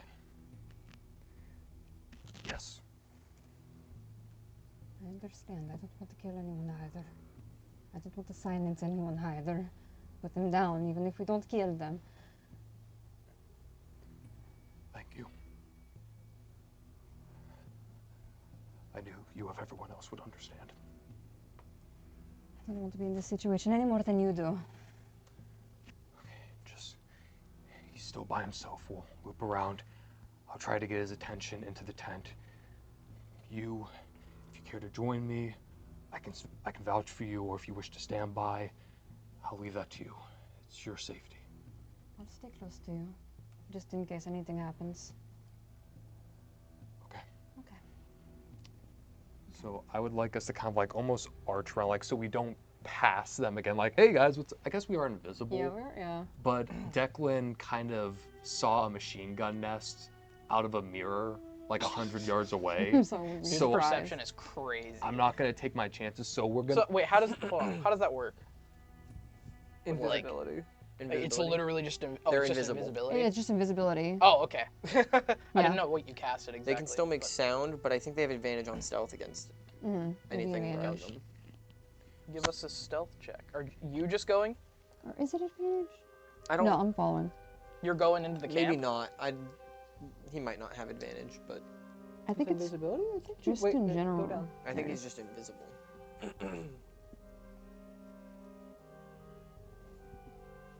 I want to like I don't know, it arc just says around, you're invisible until the and spell ends. kind of Yeah. go on the perimeter of the camp just to reach that tent, because it sounded like it was right on the outside.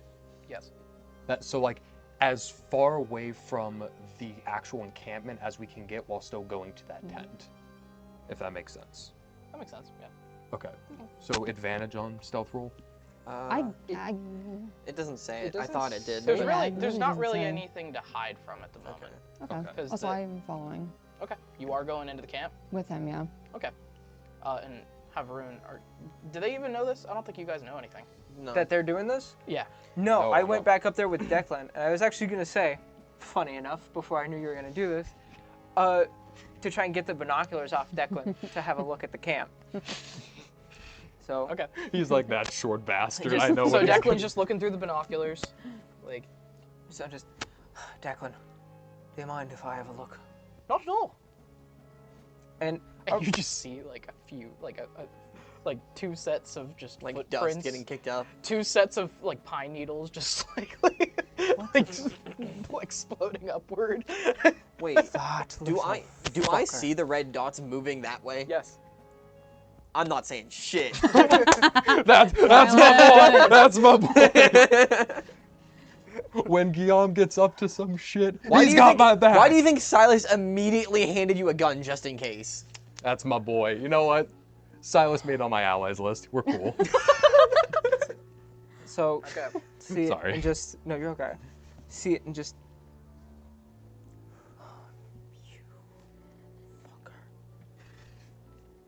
Just kind of give a side eye to Declan and then look over at this direction to Silas and just kind of lean over and just be. If shit goes down, you better be ready. And then just keep looking around. I'm trying to see basically if I could see either Venric, Marrow. Yeah. And as you guys are looking through the camp, I'm sorry, the way it's- Kate's looking at me, I can't.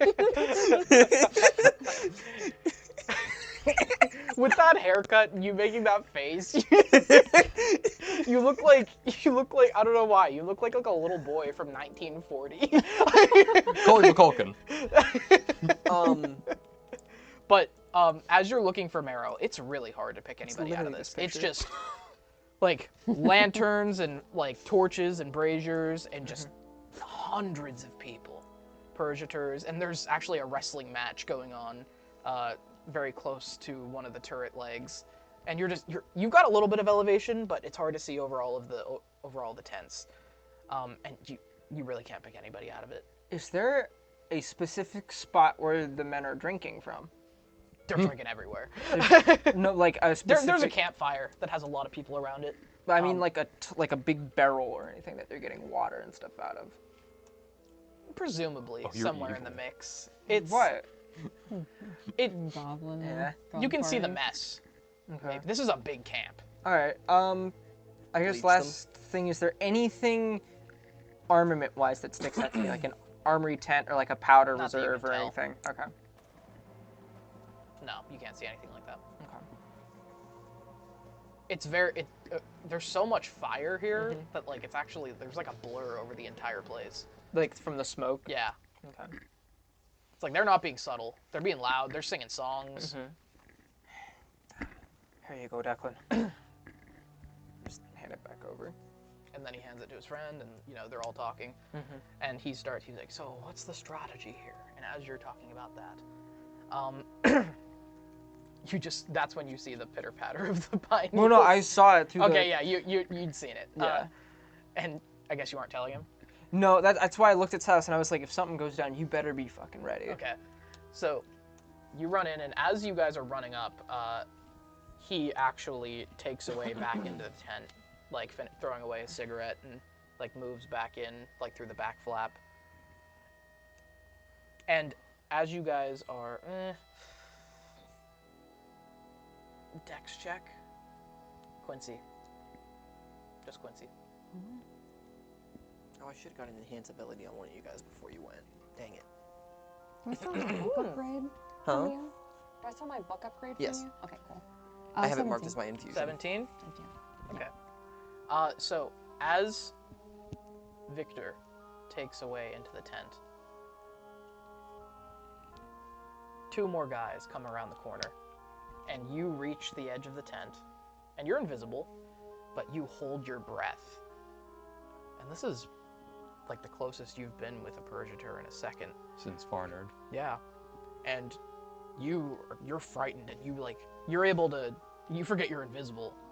You're able to like hide behind, like there's like barricade fences near this with lots of holes in them here, but you're separated now, and these guys like walk right between you. You see this? Can invisible creatures see each other? No. Oh, I just assumed that we were holding on to each other or something. right. Just so we don't Right. lose. So would we have gotten like Separate. broken apart when these guys we kind of like instinctually let go? Wisdom check, both of you, actually. Nice. I feel like they'd be able to see the impressions where each other are standing.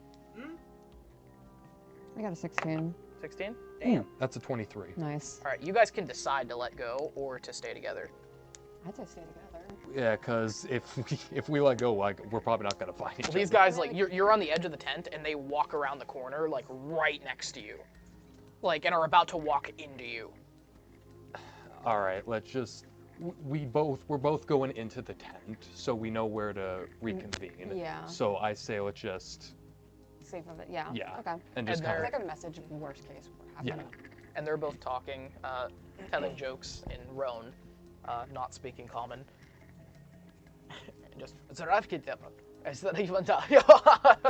just telling just random things, and none of you know them, and you can smell their breath, and you're just pressed up against the tent. And you can see that it's making ripples as you press against it, and you're staying completely still. And they're like you're against the tent. Here's the wall at your back. They're standing here. Okay. Like Yeah. right next You're to a you. small little guy, too, though. And they're just talking. And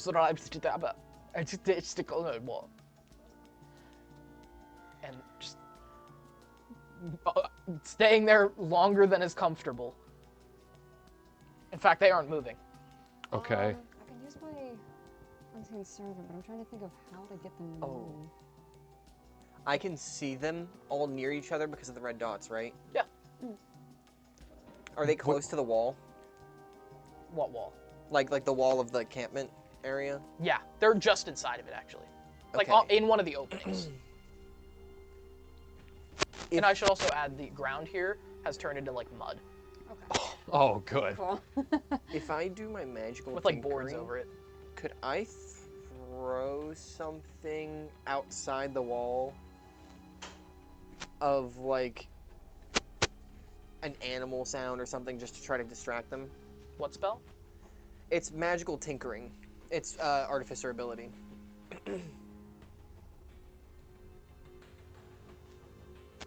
I don't know if it'll work. I'd like to attempt it. Hold on. Hold on it. Okay. One of my We do have to hurry up, by the way, guys. one of my thaumaturgy can create an instantaneous sound that originates from a point of my choice within range. Oh. I know Roshadorian, or I know, oh my god, Roan? Roans. Do you know Roan? Sorry, not to break immersion, but like that's the French equivalent or the German equivalent? German. No, I don't know that. I'm rusty on it. History check 4. to like recollect a phrase of like over here, lads. You would know something like that. Okay. No mames. It'd be like we don't like I don't know Spanish, but I know how to say something like that in Spanish. Right. No mames. So I want to, yeah. So using that, and it basically puts my voice wherever I want it to, Yeah, kind I get of it. around the corner near the camp. I want to project that in a Roan's dialect, being like, oh, over here, lads. Okay. And you're able to get that done, and they just like look around the corner, and just happened. Yeah, been. And they just go around the corner, and you're able to breathe. So, without, is there anyone around us? No. After that, since I can't see her, just Quincy to the tent's entrance, and just through the mud. And you guys see as the boards and mud that they're walking on shift with their step. And then I assume you want to go into the tent?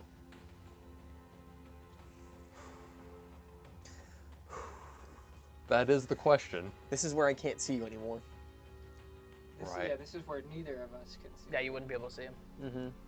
And for context, it's like a cloth canvas tent. Okay, so Quincy could hear what's going on by staying on like the outskirts of it. Easily. In fact, you can hear something now. You just hear like the clipping of like tools and things like that, like scissors clipping, and like the shifting of hands. Gotcha. And then you hear some moans and groans. Okay. Oh yeah. He's a medic. All right. Quincy, if you drop this spell, you're able to recast it. I can do so again, yes. And are you able to keep yourself invisible while I'm not? If you drop it, it is separate from mine, yes. Okay. Just as I walk in, drop the spell, and You actually can. Oh. Weirdly enough. Oh, they can? All you have to Yeah. do is attack That's someone or cool. cast a spell. Actually, You can also technically. just drop it. Disable it. Like drop it. Oh. You casted thaumaturgy. Was that technically No, a because it's spell? not Because that's his an ability, it's right? not his concentration. Yeah, for it. that'd be off of me. No, if you're invisible and you. I don't- We'll yeah, retcon it's- that a little bit. Yeah. all right, we'll remember that for the next time. That's a mistake on my part. Yeah, Okay. but for next time. That's just kind of so. stupid. You should be able. Yeah, I know. You should Alright. be able to cast stuff while you're invisible like that. So that's why there's true invisibility. Yeah. Too. Oh. Because you But- can hold concentration on other things. when you're Retcon. true. Yeah. No. Redcon Guillaume dies. So as I walk out, just our agreement still stands, but I'll trust your judgment that if you wish to intervene at any point. I'll do so. Thank you. I'm gonna go in the tent. Okay. And not quite drop the invisibility. I want to walk in first, see what's going on. Okay. And you can like sneak in so that it doesn't disrupt the flap too much. And what you find I'm is gonna sneak in when he sneaks in. you're gonna what? I'm gonna sneak in when he sneaks in too. Stealth. Ooh. Wait, are you not staying outside? No, because what if someone else comes and just stand right out there against it? No, I'm the one up against the fucking tent. Hell no. She can plug her ears inside there. An invisible la la la la la la la la. I didn't even do Yeah, that. what is that? The ghost that haunts me. They're always. I got a crit. I was gonna roll advantage, but I got a crit. A crit? yeah. Okay, yeah, you can. You can Guillaume sneak doesn't in know you handily even are alive. without him knowing. Guillaume doesn't know you're alive. So, as we walk in, what do I see? So, what you see is Victor working like elbow deep on a soldier. Specifically on like their sternum area, and you can see that there's a slash there that he is mending, but doing small repairs inside. And he has the same kind of spectacles that you have, with the very fine pointed magnifiers. Bifocals? No, they wouldn't be. Oh. They're like surgeon's glasses. Oh, gotcha. And he's looking down and just working very quietly with these small scissors, just snipping and then resewing and sipping and resewing. Well, no, that's what I'm thinking right now. Like, I want to speak to the guy, but okay, kind of examining where he is. If You I can could get to a be- point when you can. So he. where it's not vital that yeah. he'll. So as Severs the yes, artery. so when we reach that point, I'm simply just going to say, before turning off the invisibility, don't mean to startle you, friend. And he, having like gone to like clean his tools, and just looks around the tent. Don't be alarmed.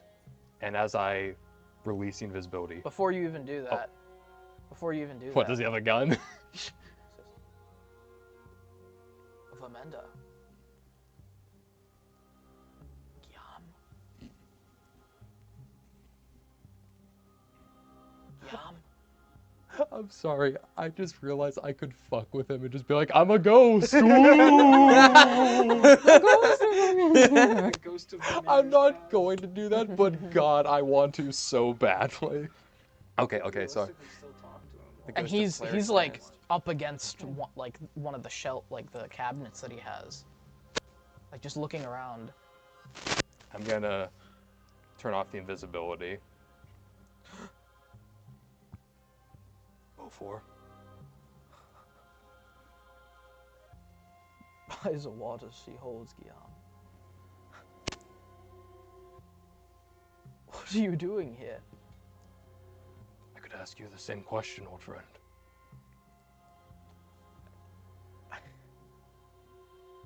Please. Are there, like, seats in here? Yeah. Please. No need to be so tense. If I may. Yeah. And he like takes off his glasses and just like he sits down like weak in the knees.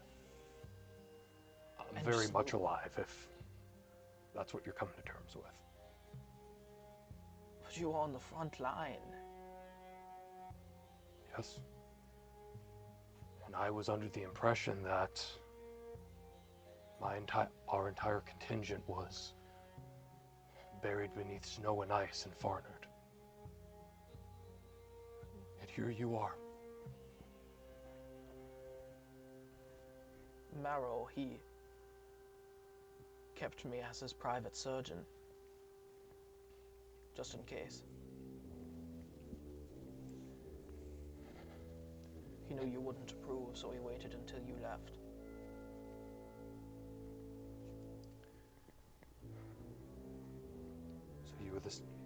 So he kept you safe with the rest of his high command, while the rest of us were buried. How did you survive?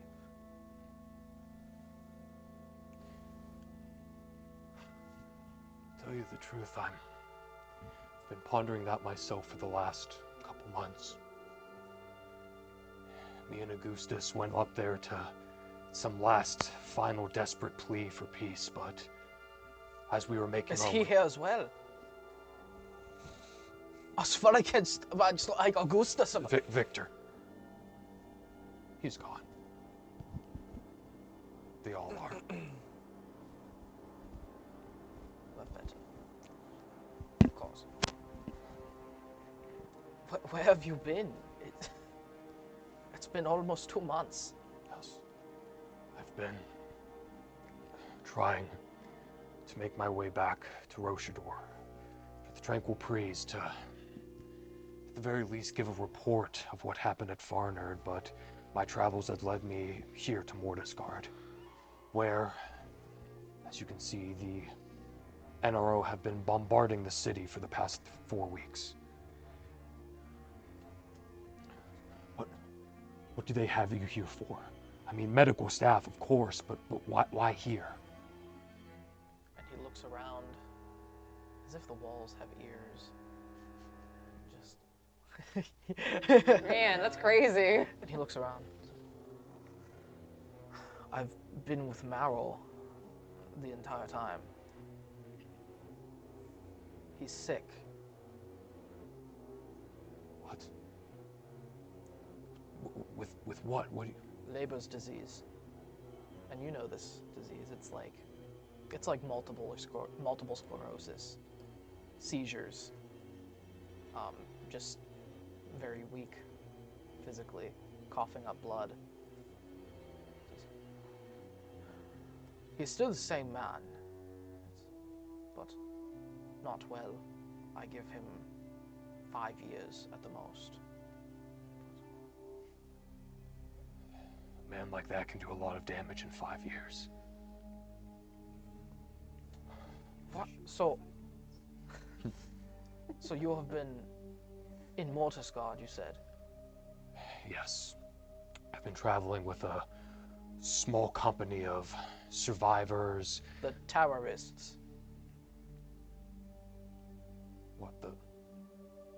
What do you mean? The Mords.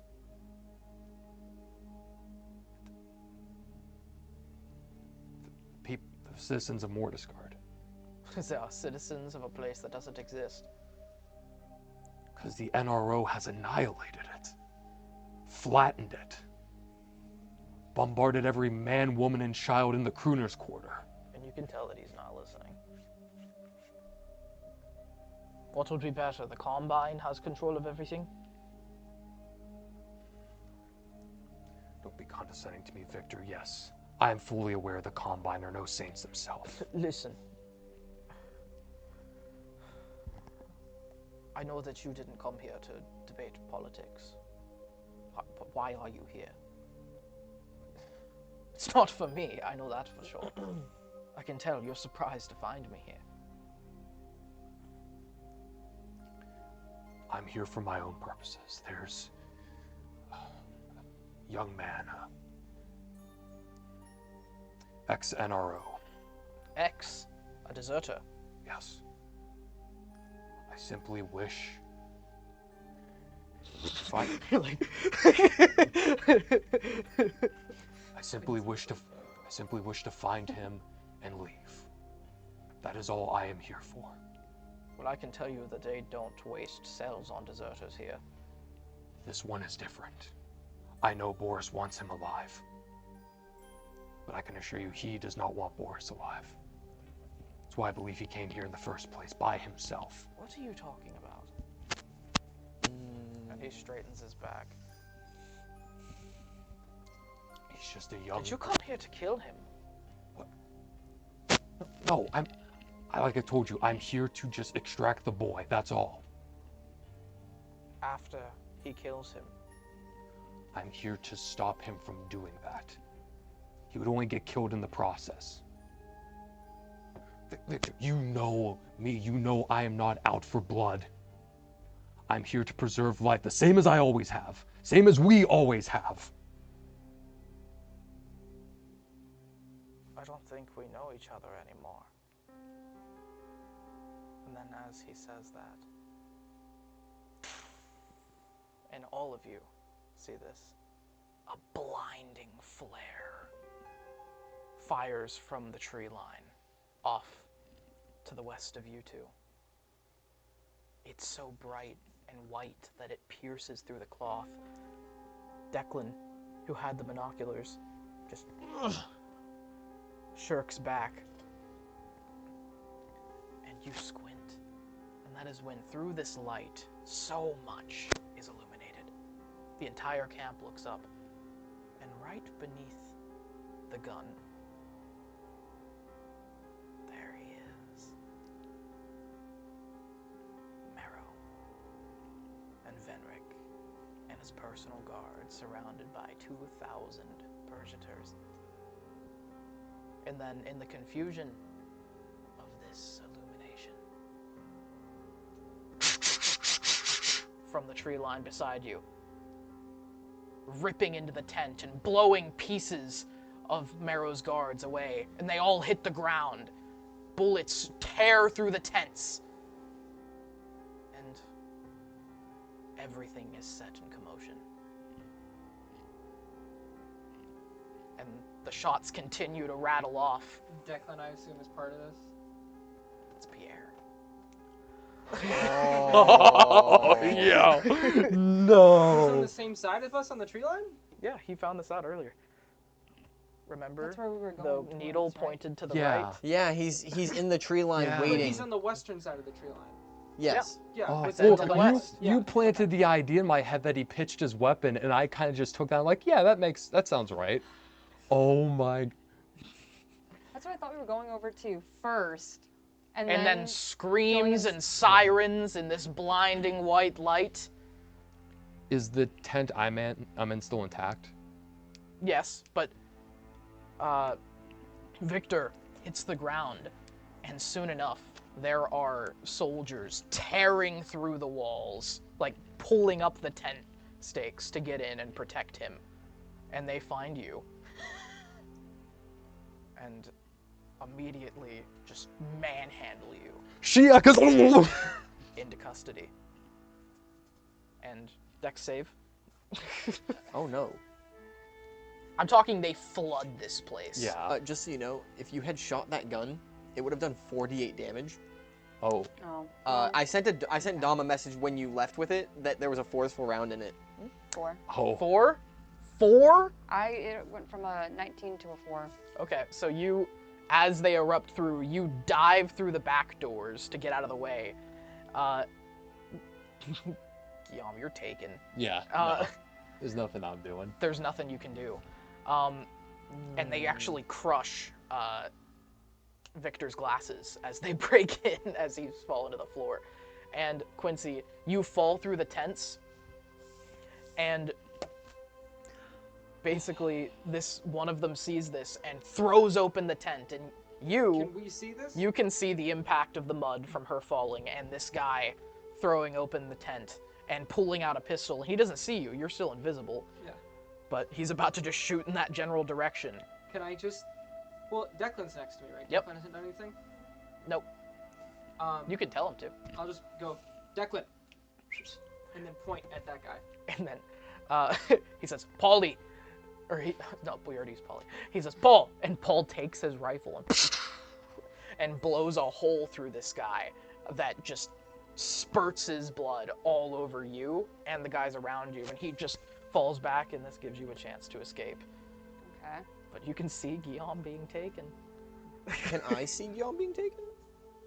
He's inside the tent. You guys really can't see. Well, I in thought they there. tore the tent up. And they flipped open Oh, the- they just It's went still in. up. Yeah. They just kind of ran in there at all Okay. sides. and they're shouting and screaming, I would just run. I'd like to train my rifle. and then in you that see area. men running out of the camp into the forest. And then you see a few of them run out right outside the camp where the shots were coming from, and just another magazine rattles off, and they just get chewed up. So, And it's not long before shots rattle in your direction. How many people are on Gyan? Like 8.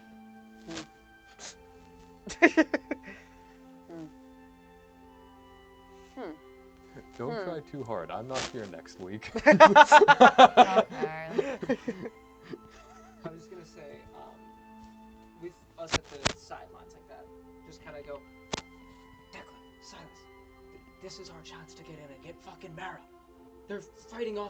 about us? And you just see that, like, there's a mass of people moving where he was, and they're now moving away. So, like, this started happening, and they dogpiled him. Who, Mara? Yeah. Yeah. Yeah, I'm. And so now all you see is just a mass of guys. And Declan looks at you, says, Paul, try your best. And he's just... And you just see, like, multiple men's backs exploding with these rifles and getting left behind as this mass escorts, who you can assume to be Marrow, out. Yeah, I was gonna say. I'm gonna train my rifle on him and start firing too with an explosive round. Okay. I'll burn a second level spell for that too, which means it's gonna do 3d6 additional. 3d6? Yes. Am I rolling a hit? In an area? Yes. Anything within 10 feet of my target is going to make a dex save against it. I'm just going to make the dex save. Because you can hit him. Yeah. Well, no, roll to hit. It's a pretty far distance. I don't get disadvantage on long range. It's like 100 meters, I'd say. That's within my short range with my rifle. Okay. Pretty sure. Let me make sure real quick before I roll that. It's not super far It's within away. my long range, but I don't get disadvantage on long range. And as he's calling these out, Paul is just... Nat 20. What? Nat 20. Nice. You got a nat 20? I got a nat 20. Okay. Well, as this is happening, Paul is making these shots, and it's just... And then Declan, hit. Okay. Hit. And then, as he lines up another shot... 16, 20, plus 3d6. Dom's like, I didn't account for that. I didn't account for that. It's D&D. Hey, Dom. I did 40 damage without doubling. 40 damage without doubling? On double, it's 80. 80 damage? Yeah. To anything that failed that dex save. So, as Paul is rattling these shots off into this crowd, and the shots start coming in your direction too, all of a sudden you just see Silas load a fucking howitzer around, and it smacks into this crowd and just pulverizes like half of them.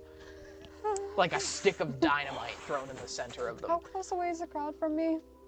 Oh, you're a good. I'm like, hitting the ones on the gun. You're a good like 50 feet from these Okay. guys, but you hear this. You hit him with Actually, a Quincy, rail you're- gun. If you want to be, you're in the clear. Like they don't see you. God. We can run back to us if you want. I don't know. That's kind of the hint. I won't lie. That is enough damage to But- full kill myself. I'm not gonna tell you if you got him or not, No, yeah. because there is like 30 people Yeah. here. No, that's fair. You just see an explosion of organs and just blood and viscera, and then that's really all you get. They start Yeah, firing that's fine. on you. The hillock that you're on, the trees around you, just explode with fire. And Quincy, what are you doing? I'm not running over to where there's fire happening too now. Or fired at. And you've actually angered them so much that you've taken the attention away from where Pierre was. So, I see. Oh. Ew. Whoopsies. Oopsie daisy. If I can get close range, I'm fine. I accidentally shot them with an army ender. The arm. Guillaume Army Vendor. Oh God. So, what are you doing? That's kind of the last decision of the session. I mean, I'm gonna You're just running away? You want to leave it for... not really running away, but I'm probably just gonna stay farther back, see where they're taking him, Okay. and because I don't want to run over where again We're they're getting getting shot shot at. Yeah, So you're I'm in a gonna unique watch where he's position. going. You're in a unique position. Stuck between a rock and a hard place. Well, if you're staying put and you're hunkering down while invisible, what you see is just a fucking flood of angry roans just charging into the woods. Some of them don't even have shirts on, and they're just carrying a sword. And that's where we're gonna leave off. Oh, please let Heverin meet them. Please let Heverin meet them. All Dude, right, there guys. might not be an eye patch for you to bring back. I'm going to try. I fired the mist maker. I know. I'm The gonna mist try. maker. By the way, I did roll a dex save for Marrow. Oh, I know. I didn't bother with anybody else. I'm not going to tell you the result, though. Oh, I know. Aiden just kills Marrow 19 sessions in. Dom's like, all right, time to No, make a new surely big Marrow has baddie." more than 80 health, right? I imagine he would. maybe. Problem. It's like, all right, time to make a new Dom main doesn't look antagonist. happy. I mean, we just learned that the dude Do was you know what already my dex sick. save was for that, by the way? What? For that shot? Because there is like a number assigned to my dex save. What is it? Let me check real quick. Bro, That tells you something. It was either so high or so low that it didn't matter. Either way, you still don't know. he took my triage captain as his personal medic. The rat bastard. So, Terrible. It was a 17. a 17? Okay. Yeah. Oh my god. With that, we thank you for watching this oh so very special session of the Rubia and Strife. Subscribe, like the video, follow us on Twitch, and follow us on our socials. We have clips coming out pretty much weekly at this point. And look out for new things coming your way from Gildstone Gazette. And we wish you all a very happy rest of Halloween weekend, the hours that exist left. And we'll see you next week. Bye. Adios.